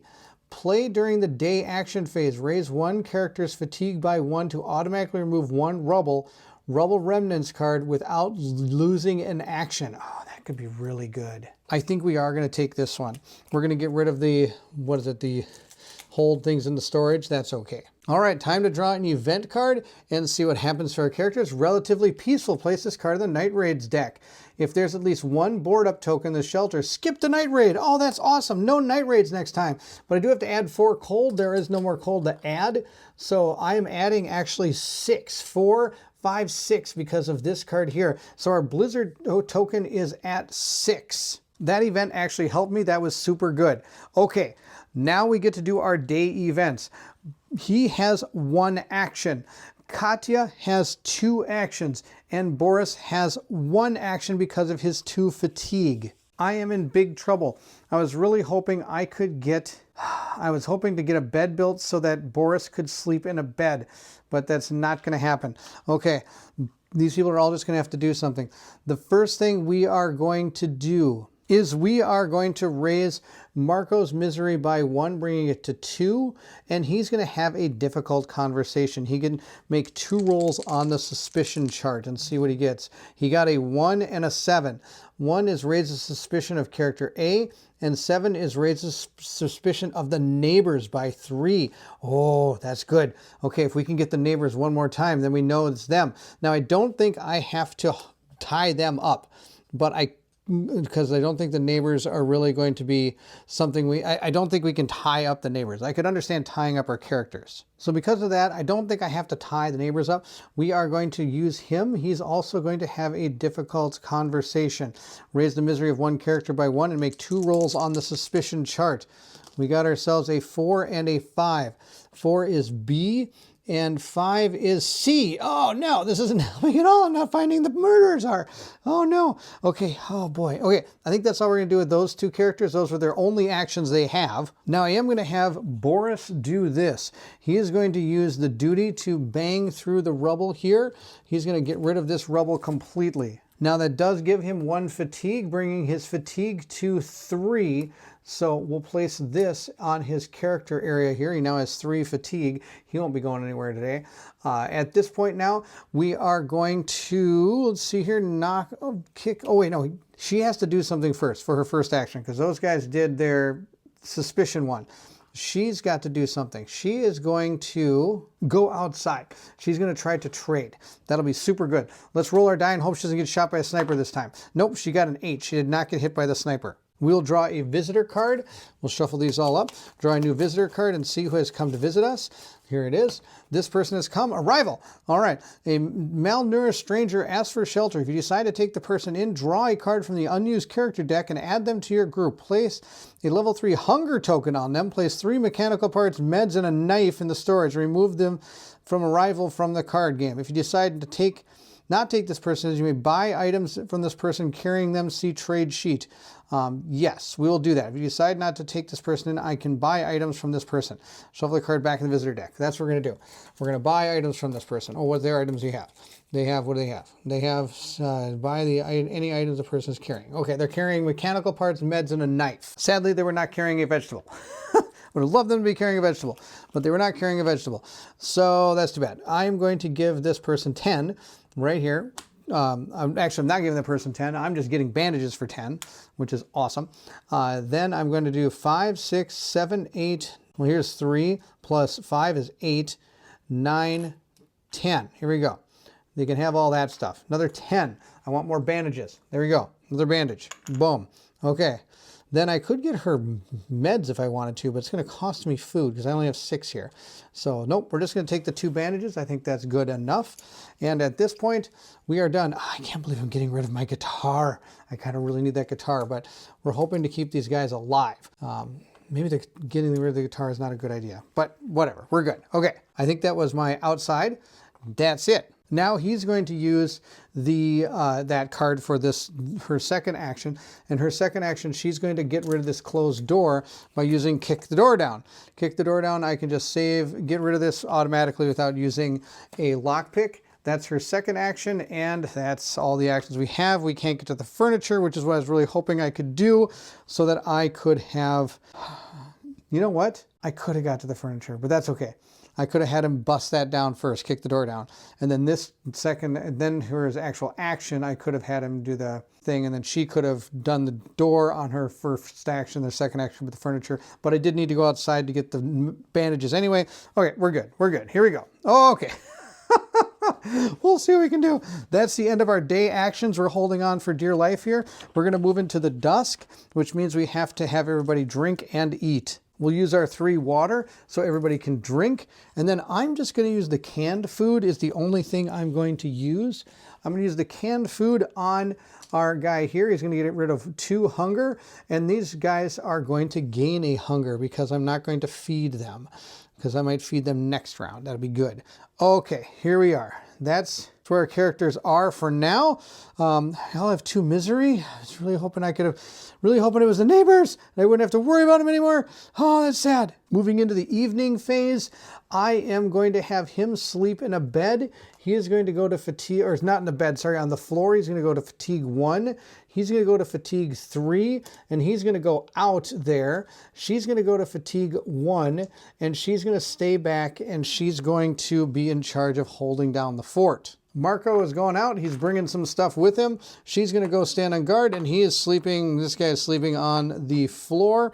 That is where we stand. We have to figure out where we're going to go. He is going to go to the city hospital. We're going to get 12 cards in our exploration deck, and if all else fails, I can maybe heal him there. It's going to cost me 4 exploration cards to heal. So we can, he's at wounds 2, so maybe he can heal and be good. All right, 1, 2, 3, 4, 5, 6, 7, 8, 9, 10, 11, and 12. All right, we'll put those into the unknown deck. And let's start exploring. I also got to tip these back over. These were from the other place we went to, so I'm just going to stack them. Put them out there. Shuffle, shuffle. Okay, exploration. Here we go. Come on, Boris, or not Boris, Marco. Marco is automatically found on reality impact, so I'm sure that's going to go just great. Okay. Draw from the colors deck. Okay, actually, these are the coolest part of the game. We're going to draw from the colors deck again. We're going to give these a good old truffle shuffle there. There you go. Good shuffling, shuffle, shuffle. And colors deck, we got green. So we'll read number, what is it? We have 366, I think is our number. 366. Let's see what happens. Oh, and I got to put this underneath the city hospital now. 366. Scavenging near the back of the hospital and the nearby buildings is like going through the dumpster of your local restaurant. Sometimes it's hard to resist searching hallways further into the depths of the hospital. The screams of the wounded and the dying become cacophony. After a while, it's difficult to tell sounds apart unless they really stick out. In the room on the right, you can clearly hear that someone is looking for something in a hurry. The sign on the door reads "Staff Only." The door into the room is slightly ajar, wide enough for us to see a man in a dirty uniform going through medical supplies. He looks up at us, scared. After a brief moment of hesitation, shoves some bandages and medicine into our arms, then goes back to his own search. We walk away acting like nothing happened, 1465, or hey, leave that stuff alone, get out, ready to use force to stop the thief. I'm not going to go after him. I don't have any weapons. I would probably get murdered. So let's just say nothing happens and go to 1465. While leaving the hospital, we see soldiers and a nurse with a line of people by the exit. The soldiers are searching everyone. One of the soldiers holding the thief we saw earlier who was rummaging through the medical supplies. The soldier is beating him viciously. We quickly throw the medicine and bandages away, our action not seen. We leave the hospital safely, back to game. or we try to get through the crowd and run away before soldiers reach for their guns. Nope, we're just going to drop everything and go back to the game. Boo that, I'm not getting shot. We're going to continue exploring. All right, let's continue our exploration. We have found ourselves, I saw something. Return the exploration cards and roll the black die. Add the number. Okay, I'm going to do 2 again. I think it worked okay last time. 1, 2, and roll a black die. Let's see what we got. Oh, we got a 10. We're totally fine. All right, we'll discard this. Okay, let's see what our next one is. Search the heap. Return 2 cards or raise the noise and roll for noise. Our noise is at 2. We'll roll our noise. We got 3. That was pretty close. And we're going to search the heap. Come on, heap. I want a heap of stuff. I want a heap of stuff in the heap. Let's see here. What do we find? We have found ourselves a heap of stuff. We found a broken pistol, ammo, and a roll on the chart. So we're going to grab some ammo, some broken pistol. Maybe we can use that for something. It might be worth something. Broken pistol's worth 5. That's not too bad. And then I get to roll on my special chart. Come on, into 10. Come on, 10. I got a 1. It was on the 9. It was on the 9. It rolled to a 1. Oh, that makes me sad. I could have gotten meds, but instead I get nothing. All right, this card goes away. Let's check the next card. Search the heap again. Raise the noise by 1 and roll for noise. That sounds like a plan to me. Let's see what we got. We got a 6. We're totally fine. Let's shuffle these up again and grab the heap. Hopefully we found another heap of stuff. I want a big heap of stuff. That would be the deal. Let's see here. Let's grab this one right here. Heap of stuff. We have found a heap of stuff. We found a shell, weapon parts, and mechanical parts. All right, we'll take our mechanical parts, our weapon parts, and our shell, put them into our findings pile. Then we get to roll a die. Come on, 10. Yes, 10. That's awesome. We found bandages. Oh, that's so good. Oh, I need bandages. Okay, perfect. Oh, that's so good. Bandages are like the lifesaver right now. And we'll shuffle these up because I'm probably going to need them again. At least I hope I need them again because I want to find some food now. I don't have any food. We'll put that aside. Let's roll and check our next one. Oh, Reality Impact again. Draw a card from the colors deck. Wait a minute. Which one did I find? From the exploration deck. Oh, I drew the wrong one. Okay, well, we're just going to say that that happened here, and we're going to do this one. So this one says draw a card from the exploration deck and check the number of the color. That was my fault. I thought they were the same. All right, we're going to shuffle these up. We're going to grab a color, and we're going to do it this way. I apologize again. All right, let's see here. We're going to grab this one. We have found green. So actually, it's all going to work out, kind of in a way. So we're going to draw a card from the exploration deck, which is up here. Check the number with that color. Green is 974. So we're going to go read number 974. Check the number, then find the number of the book in the scripts and resolve it. Draw. I'm just going to put this in the discard pile too. There we go. And then we'll go here in 972. Except I can't read numbers right. It's actually 974. So let's read 974. The wall of this room is covered top to bottom with posters of pop stars. We look at the faces we used to see on TV. Some of them were famous countrymen. Are they still alive? What happened to them? How are they managing during this conflict? The shelves are filled with tapes, some vinyl records and CDs. There are also ashtrays that haven't been emptied in a long time. We pull open a drawer in a desk. Colorful boxes filled with hand-rolled cigarettes spill on the floor. Someone must have made some wartime reserves. We picked them up and put them in our backpack, lighting one up for consolation. We stood there for a short while longer, enjoying the moment of relative relaxation. We sobered up quickly upon hearing gunshots in the distance. Let's go back to the grim reality. Add 5 cigarettes to the finding pile. Ooh, sweetness. Back to the game. 5 cigarettes. Boom. Let's keep on exploring. Draw our next card. We have found an open space. There is closed door, basement entrance, and bars. So we're going to put this aside and draw an exploration card. Climb up. Oh no, we saw how this happened last time. Return 3 cards and go the other way. We're totally going the other way. We did not do well last time. Oh, I only got 3 left. I'm going to risk it. We're going to roll the gray dice. I'm going to roll it. And I got nothing. Oh, thank goodness. Okay, so nothing happens. And this little squiggly here, that is not like an actual wound. It's for something else. Okay, whew. All right, we're good here. We get to continue on. Let's draw our next exploration card. We have found search the heap. We're going to raise the noise by 1 and roll for noise. We got a 6. We're at 4 right now, so we're fine. Wow, how many heaps do we have? Another heap of stuff. All right, and this time I don't want to find bandages. Now I want a 9. I want to find meds. All right, let's flip it up. Heap. We found a broken pistol, ammo, And we also found whatever we get from the black die. A 10, that's a bandage. I don't have any bandages left to get, so we don't get anything, I don't think. We'll get ammo. I also don't have any more broken pistols, so I don't get that either. So we only got ammo out of that, and that's too bad. Let's see what our next exploration card is.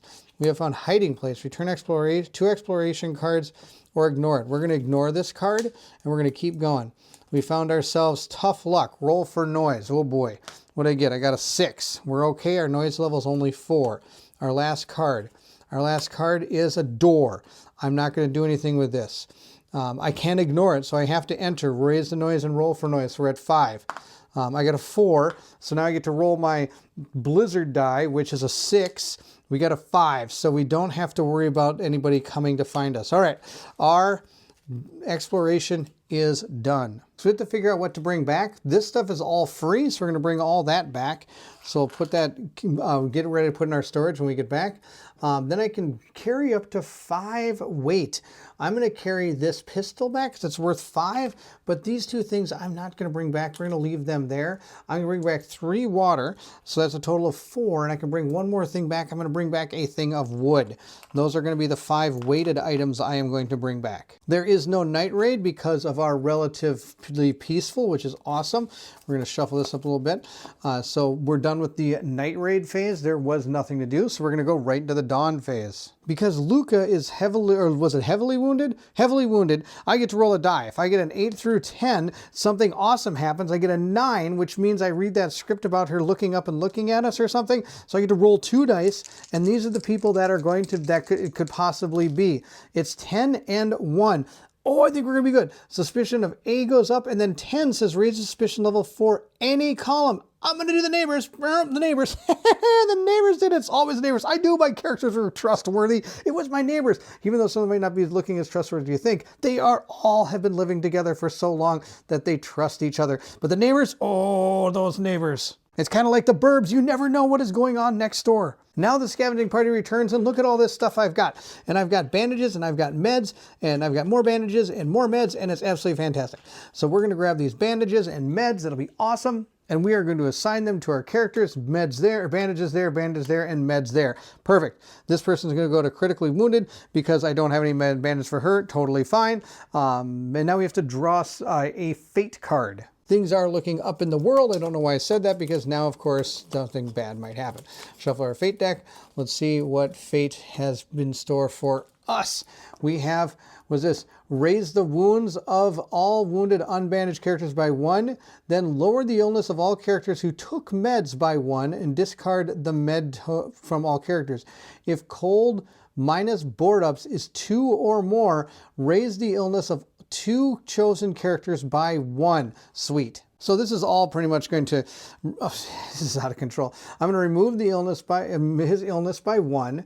Then cold minus board ups is 2 or more. Well, the amount of cold we have is 1, 2, 3, 4.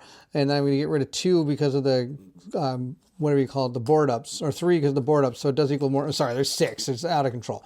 Way more cold than I can deal with. So I am going to have to raise the illness of 2 chosen characters by 1. I'm going to give 1 to Marco and 1 back over to Boris. That's totally fine. Then exchange the nearest small location, which is going to be the ruined block of flats. It's a small location. It was actually the farthest location anyway, so I'm not pushing anything down. And we're adding the military outpost. And I just remembered I forgot to return 4 exploration cards to heal him, but that's okay.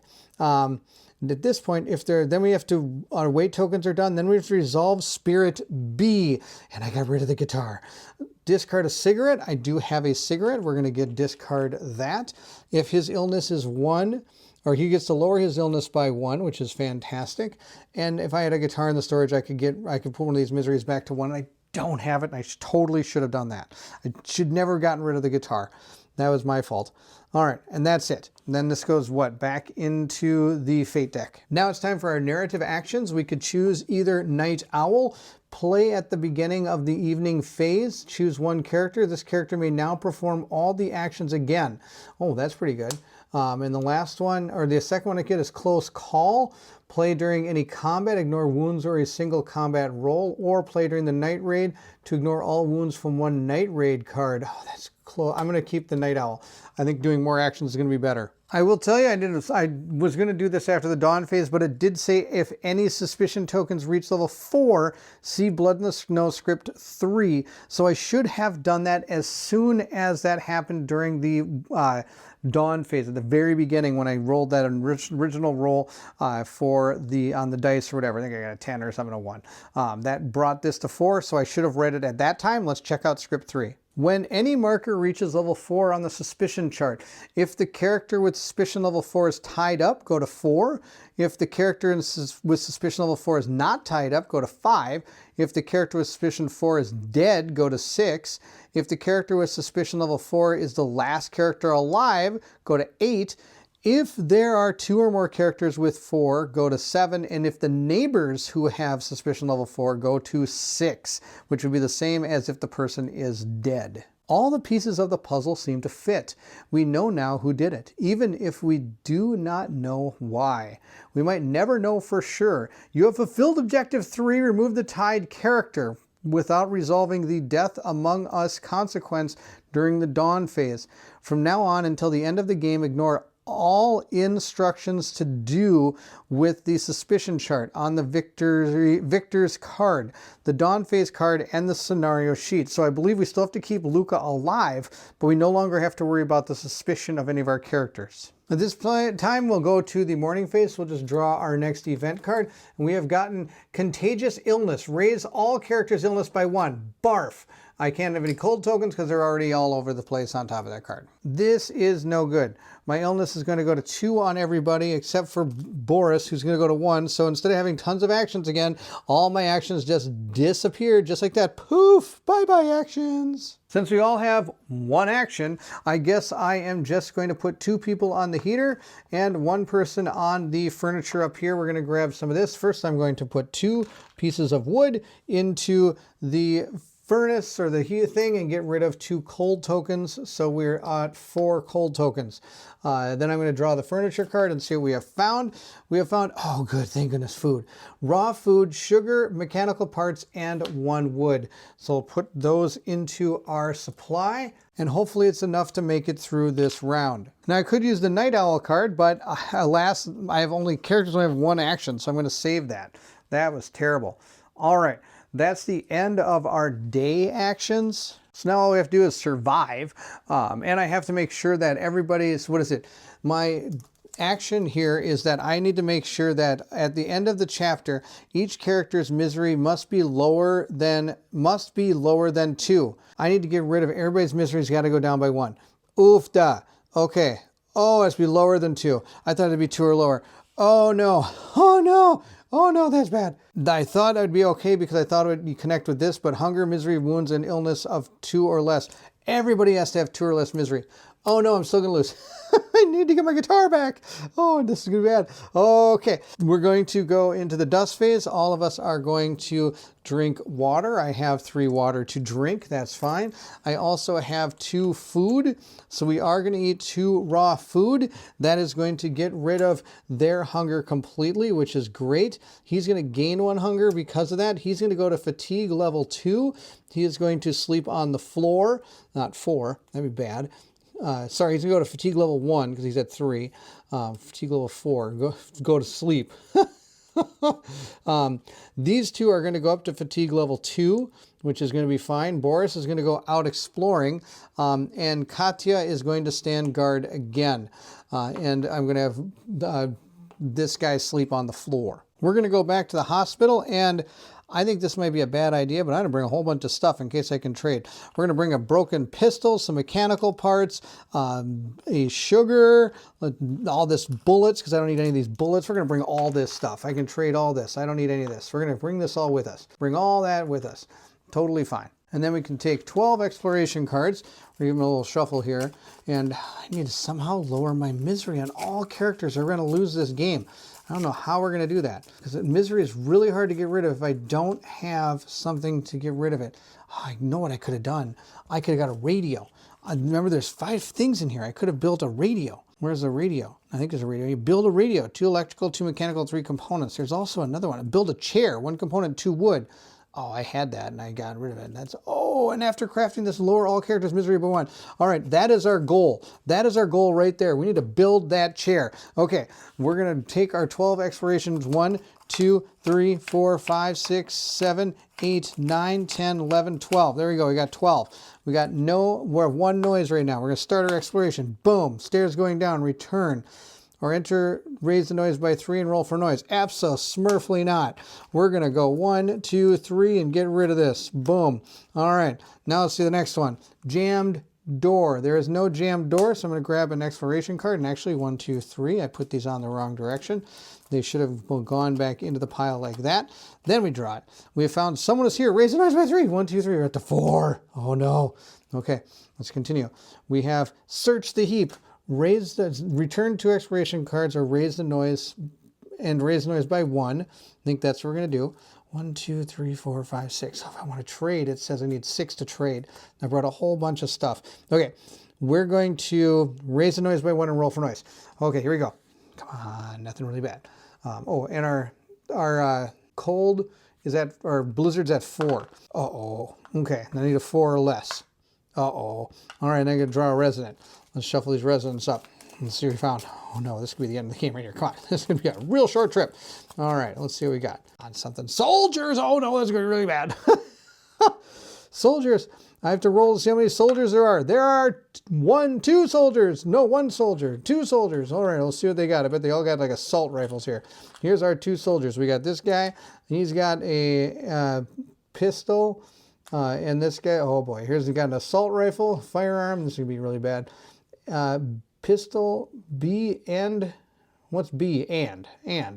Well, trust me, he's got a gun. I'm sure he's got a gun. Okay. All right, okay. Either you surrender by discarding tokens from the findings pile with a total of 10 or more, or combat begins. If you gave them the tokens, you may return 1 exploration card to talk to them. Well, I have to give them the stuff. So I've got here, you can have this broken pistol, that's 5. This is supposed to help me. 5. Here you go. You want bullets. There's 5, 6, 7, 8. That's only 8, which says in 10, but it's not. I can't count. 5, 6, 7, 8. 9, 10. No, let's do, oh, I got a better plan. We're going to give you the sugar. Oh, here we go. We're going to give you everything that weighs something. Here you go. 5, 6, 7, 8, 9, 10. There you go. You got all that stuff. Merry Christmas. Oh, you're super happy, I bet. Well, now I don't have a lot to trade with. I've got 3, 6, 7. That's not going to give me anything. I don't think I want to talk to them, do I? I mean, they were mean. No, let's just search the heap and keep going. This is that soldier's blood. Barf. All right. Let's see what we find. Heap. A heap of trouble in here. Well, I found a whole bunch of stuff I can't carry. Well, I can trade this all. A filter, an electrical part, and then we also got a weapon part as well. And then I get to roll a die. Come on, 9. Come on, 9. Nope. Here, wait a minute. Watch this. 9. Yes, we got a 9. Nope, that's a 6. A 6 is I get a chem. No, I get 2 chems. Well, that's great. And we can trade these for something later on. Fantastic. I got 2 chems. All right, put that back here. This goes into this here. We'll draw another exploration card. Let's see here. Yep, they'll draw an exploration card. But before I do have to lower my noise back down to 1 because I found dudes. All right, let's grab our next exploration card.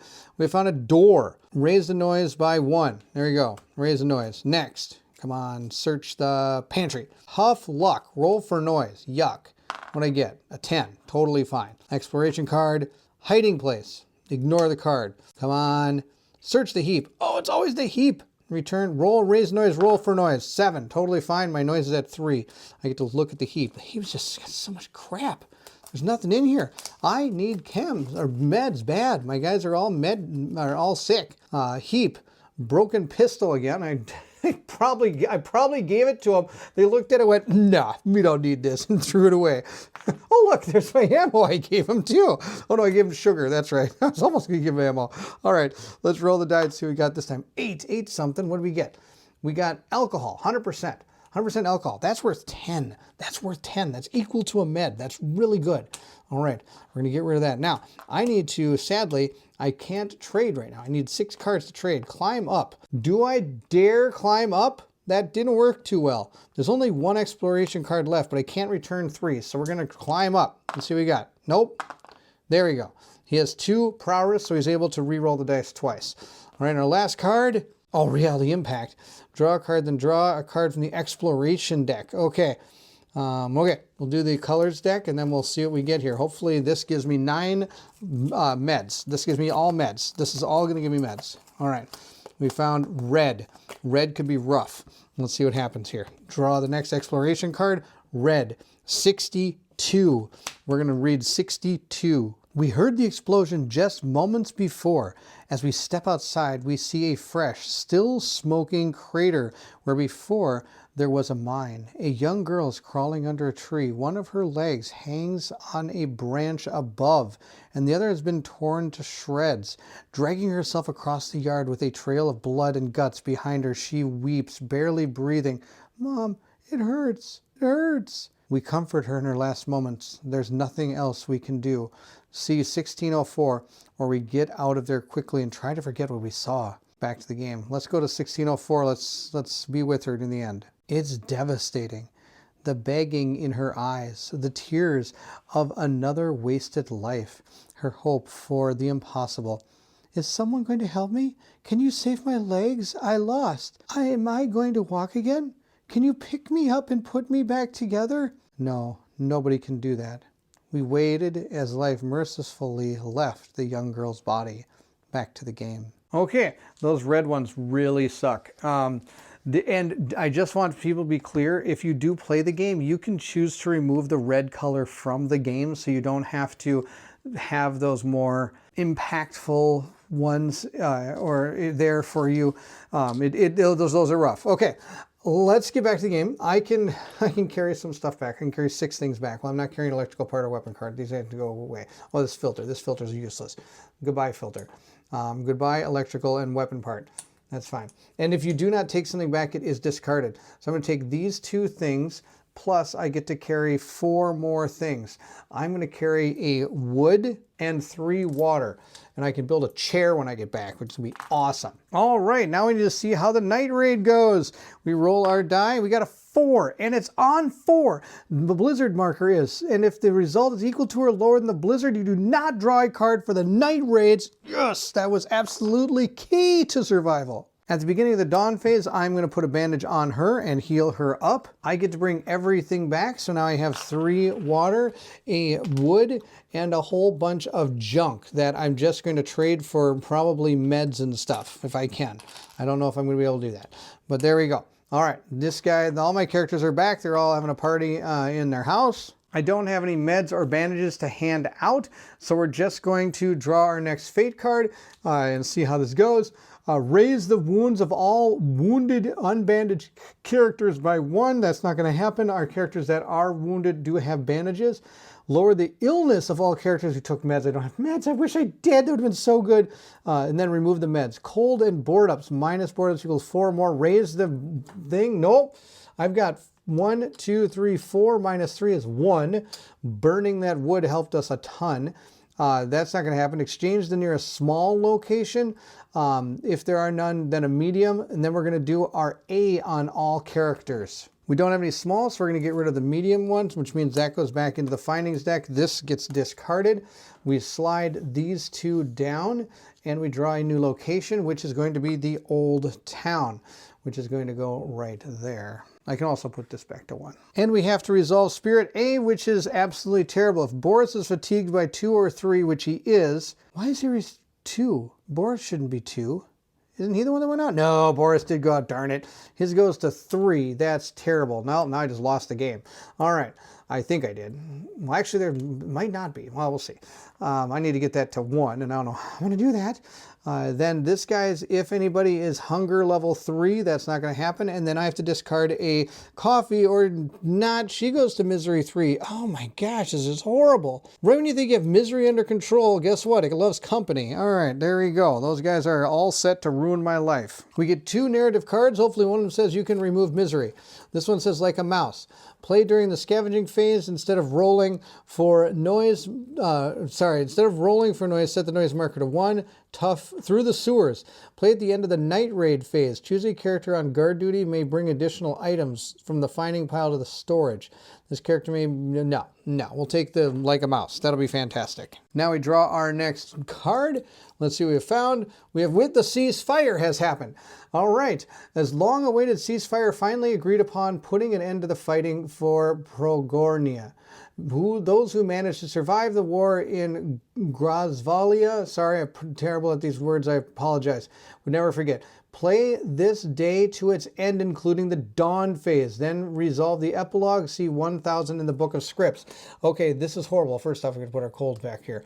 Okay, we need to get at least one person to 2 of everything. But the problem is I need to get my misery to 1 on all my characters. It must be lower than 2. Misery must be lower than 2. So why don't I just say each character's misery must be 1? I don't understand why it says lower than 2. Now, of course, the only sucky thing is everybody has only 1 action. Oh, boy. Well, one of the person's actions is going to be to build a chair.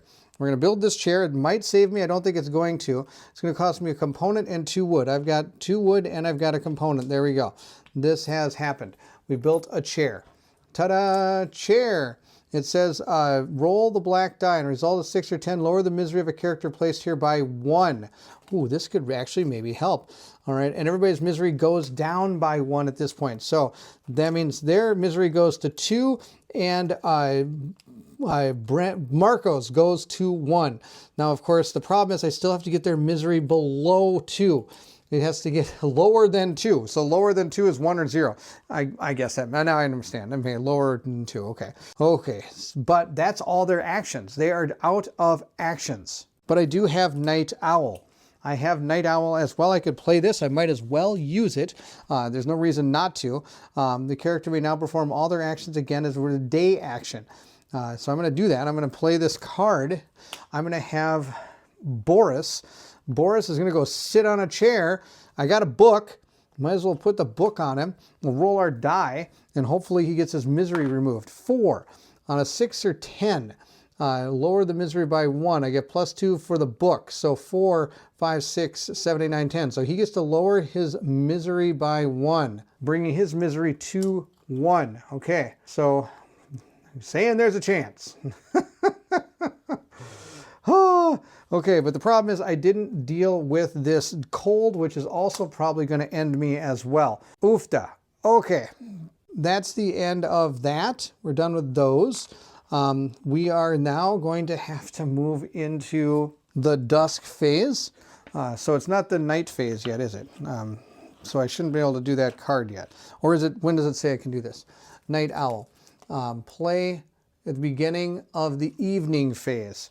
So the evening phase. Okay, so I'll be able to do that after. It's still going to happen, but we're going to get rid of 3 water so our characters all can drink. Now I have absolutely no food, so our characters are all going to get hunger level 1, except for Boris. Sorry, not Boris. Marco. Marco is at hunger level 2.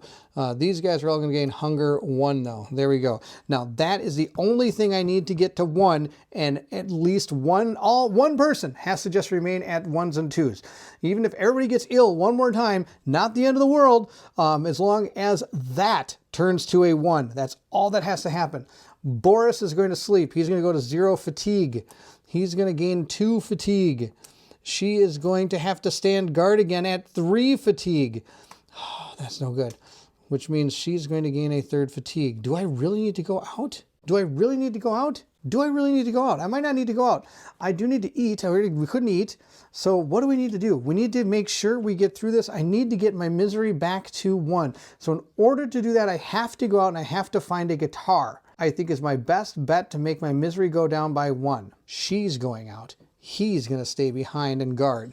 She's going to go out. He's going to stay behind and guard, and Boris is going to sleep on the floor. The reason I'm going to do that is she might find something in the reality events that allow her to lower her misery by 1. My goal is not for her to get shot. That's my goal. Okay, this is coming down to the wire. Coming down to the wire. I am going to go to the city hospital. They have meds there, no, I need to find something that has a guitar. There's nothing that has guitars. Nobody just randomly says, I wish is there a music shop location? That'd be awesome. I'm still going to go here because if I can get like some alcohol or something, I can trade that to get a guitar. Let's shuffle up our exploration deck and grab 14 cards. So I got a lot of cards to deal with here. Oh, I forgot about the ones I discarded. There we go. These are from the last time. There we go. 14. 1, 2, 3, 4, 5, 6, 7, 8, 9, 10, 11, 12, 13, 14. Perfect. All right. Those are the cards. Now, what are we going to bring? Oh, I don't know. Anything I don't need. How about that's like everything here? I need all these things to turn into guitars. So we're just going to grab everything in our pile and bring it with us. It's all coming with. She could even hold all this. Can she hold all this? I think she can. Yeah, she can hold all. It's only got one thing there. Sure, that's fine. She's bring it all. Bring it all. Okay. I need to trade. I can return 4 exploration cards or 6 exploration cards to trade at the hospital. So you have to remember that. Let the exploring begin. We have started with the search the pantry. Ooh, that's going to be some food. Raise the noise by 1 and roll for noise. Sounds like a plan to me. We got a 5. Totally fine. Oh, that reminds me. Our blizzard track is going to be set to 5 for this one. We got 3 for the ceasefire and 2 because of the harsh winter card that we have. All right, let's search the pantry. Hopefully I get a reality impact and I can actually maybe get a guitar out of this. I don't know how that's going to happen, but I have guitars in the hospital, right? We have found ourselves pantry. We found raw food, a vegetable, and then we also found something in here. Come on, we got a die that's all messed up. We got a 3. That means we found nothing. So we're going to add that to the supply. Fantastic. That was not a guitar. We need a guitar. We need a guitar badly. All right, that goes over here. Let's draw the next one. Door. Peek through the door. Raise the noise by 1 or roll for noise. We're going to roll for noise. We got a 6. We're totally fine. Move that card over here. Next. Stairs going up. Enter. Raise the noise by 2 and roll for noise. Return 2 exploration cards to keep. Nope. I'm going to raise the noise by 2 and roll for noise. Let's roll it up. Oops, that didn't work out too well. Oh, I got a 6. Now I'm at a 4 right now. That's fine. We'll get rid of that card. Next, we've got search the furniture. Raise the noise and roll for noise. We got an 8. We're totally fine. We're going to search the furniture. Come on, furniture, have a guitar. We need a guitar. Can I fix the guitar? I can, but it's going to be too late by the time I need to repair the guitar because the game will be over by then. If you notice, I need a guitar badly. Furniture. I did not find... Oh, there's the Heave's got a broken guitar. That's not going to help me. I got an electrical part, mechanical part, and a herb. There we go. We got those 3. And then we also get to roll a die. So we found guitar. Nope, not guitar. Who am I kidding? There's no guitars out here. I get 2 chems. All right, we'll take 2 chems and put them in our group of stuff there. All right, put that over here. Draw our next card. We have found bars. There are no bars. Oh, there are bars. So I'll put this over here. I need a saw in order to saw through them, so I can't do anything with it quite yet. I think I saw something. Return as many exploration cards. That's fine. I'm returning none, and I roll the die, and I got a 7. Result of 1 to 5. Draw and resolve a resident. No resident. I actually kind of want a resident. Search the heap. Return, raise the noise, roll for noise. We're at 6. We got a 5. All right, now let's roll our blizzard die. A 1 means I'm going to find a resident. That's fine. Totally. No, wait, it's less than. Equal to or lower. So no, we found no resident. But I do get to search the heap. This heap is not going to help me. It's a heap of nothing. This is what it is. Everybody had 1 action. I don't know how many times I've had 1 action for my guys this entire game. It's been horrible. All right, chems and a mechanical part. So we'll grab a mechanical and a chem. That's fantastic. We'll put them in there. We'll roll for noise. Or roll for thing. I got a 4. That means I get 2 more chems. I don't even think there are any 2 more chems. All right. We got 1 more chem. We'll put it up there. Fantastic. That's gone. Next, we have found a hideout. You may ignore this card or return as many exploration cards as you want to lower the noise. Ignore the card. Next, stairs going down. Raise the noise by 3. Roll for noise. I got a 3. We found something. Did we find something? Yes. Okay, come on. Not the soldiers. If it is the soldiers, that's fine. I want to find... Hey, how about we find a... Oh, you know what we need? We need an Elvis impersonator. Come on, Elvis impersonator. Elvis impersonator. Where's my guitar? Come on. Rats. I found rats. That's... There was nothing, some rats. You return 1 exploration card to try to catch one. Perform a backstab. No, I don't need this. I don't need that at all. Okay, that was... Then I removed this from the game. That... Oh, and this goes back down to 1. So now my noise is at 1 because I have found something. Okay, now how many cards do I need? 6. 1, 2, 3, 4, 5. I'm an idiot. I'm an absolute moron here. I did not save 6 cards to trade with. Oh, Baron got too excited and started going, and now he's not got 6 cards. Well, maybe something here will give me another card. Jammed door. Do not have a jammed door, so we're going to draw another card from here. Door. Raise the noise by 1. Roll for noise. Raise the noise by 1. Roll for noise. Roll for noise. Did I get a 1? No. No, I'm so sad right now. I'm going to lose the game because of that. That's terrible. Someone's here. Raise the noise. 1, 2, 3. Fantastic. That's 4. Come on. Rubble. No, there's no rubble here. We'll get rid of this, and we'll draw another card. Tough luck. Roll for noise. Oh, I love tough luck. Come on. I want to find Elvis Impersonator. Oh, this could be it. Oh, yep. Maybe I'll find a resident. All right, found a resident. Come on. Somebody's not going to shoot me in the face. And maybe he has a guitar. Come on. Thugs. Oh, no. Thugs are going to be bad. I'm sure of it. 4. 2 of them. There's 2 thugs. We have found 2 A's. 2 A thugs. They both have knives. They have melee weapons. Okay. It says here, combat begins automatically. What? You may try to stop the fight? After defeating all the enemies, go to 33. Afterwards, shuffle this card back to the... Oh, no, this is bad. I can't even talk to him? Well, I guess I could try to stop the fight. No, that's going to help. Okay, so combat begins automatically. So the way it goes is that these guys are going to roll yellow dice. I get to roll a gray die because I do not have any weapons. Silly me, why would I bring a weapon to a hospital? Let's roll these dice and see what happens. This could be really, really bad. Okay, I got a hatchet and I got a miss. So these 2 guys actually did nothing. I got 2 of my fists. So that means I did 2 damage. I'm going to move these right here. I did not expect this to go as well as it did. I might actually try to take these guys out. I did 2 damage. So one of them is severely wounded. That's fantastic. We're going to go into the next round, roll the dice again, and see how it goes. Oh, it went very, very bad. Very, very, very bad. It was just the opposite of the last roll. Just the opposite of very good. Oh no, I think she's dead. Okay, she takes 4 wounds. So she's going to go from wound 1 to wound 2. That's 1. Then we got 3, and 2, and then 3, and then read the epilogue. 285. 285 tells us to find the character and then read their script. Her script is 1080. Katya never found her parents, but they did find her grave one day. Her war diary has been buried alongside her. They retrieved it and had it published without any alterations. It became a bestseller. Remove this character from the game. All right, Katya is no longer in the game. We're going to get rid of her, get rid of the character. And since she technically is not, I don't think it's really going to matter. I'm going to put her character there, prove so that, because it did say that if your character dies to put the token there, just in case it's the person that was the murderer or the stabber, but it was not, it was the neighbors. Oh, those neighbors. Now, because she died during scavenging, it says if a character does, immediately after resolving the scene to the end of the combat script, roll a black die to check to the other character's reactions.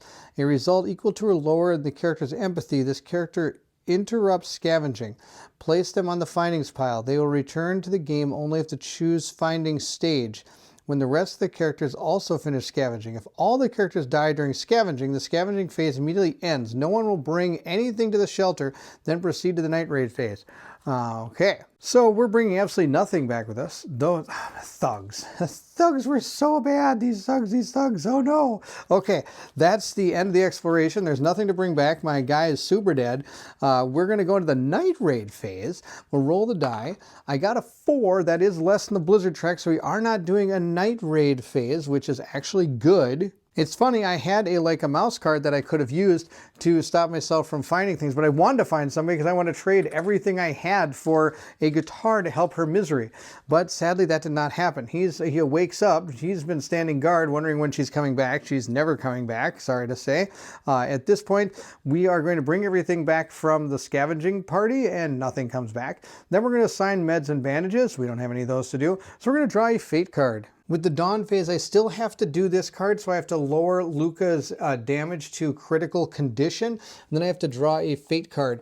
We have raise the illness of all characters who do not have illness by 1. Barf. All right. If cold minus board ups is 5 or more, raise the illness of 1 and heal wounds on characters bandaged by 1, exchange to medium, and then resolve spirit 1. All right, let's go do this. Okay, first, raise the illness of all characters who did not take meds by 1. So his illness goes to 3, which is terrible. His illness goes to 2. That's fine. All right. Then I am going to get rid of wounds if I've used bandages. He used bandages, so his wounds go to 1 now. Okay, we're there. Next, we have to, let's see here. If cold minus board ups is 5 or more. So we have cold, 1, 2, 3, 4, 5, 6 cold, but I have 3 board ups, so 3 board ups means that we are totally fine. I do not have to worry about raising, what's this? Raise the illness. I don't have to do that. So then we resolve weight tokens. I'm not going to do any of these, the areas, because it doesn't really matter. Resolve the spirit A on all characters. A, let's see here. He is, Boris is fatigued, no. A character in the group is hunger level 3, no. So that means that that doesn't happen. And so that's it. Draw the fate card, then we draw narrative actions, and then that's the end, I think. I think we made it all the way to the end. Narrative actions, we can choose headshot or who's there.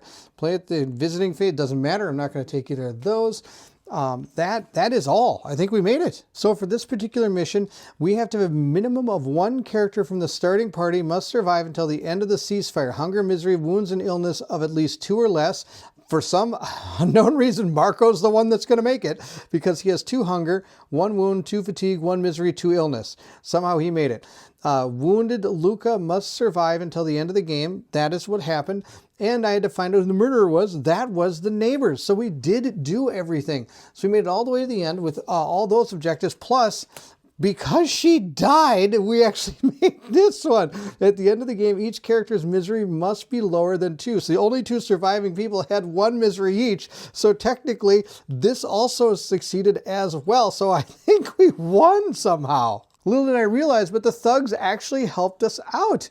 They helped us win the game. So there you have it. We have made it through this War of Mine, Blood in the Snow. This was a cool one-shot little adventure that you can play through in this War of Mine. We made it through just barely, but that is what's so amazing about this game. Every time you think you're not going to make it, there's still that glimmer of hope. And for some bizarre reason, everything turned out, I guess you could say, okay. So even though I lost absolutely everything I brought with me, because I don't know what I was thinking. And of course, she actually would have lived if I hadn't by accident used too many of my exploration cards and wasn't able to trade. I was planning to use 6 to trade, and then she would have gone back with 1 misery, or who knows, the 6 I could have maybe traded for a guitar. I don't know if that would have been available to me. Probably not at the hospital, but maybe.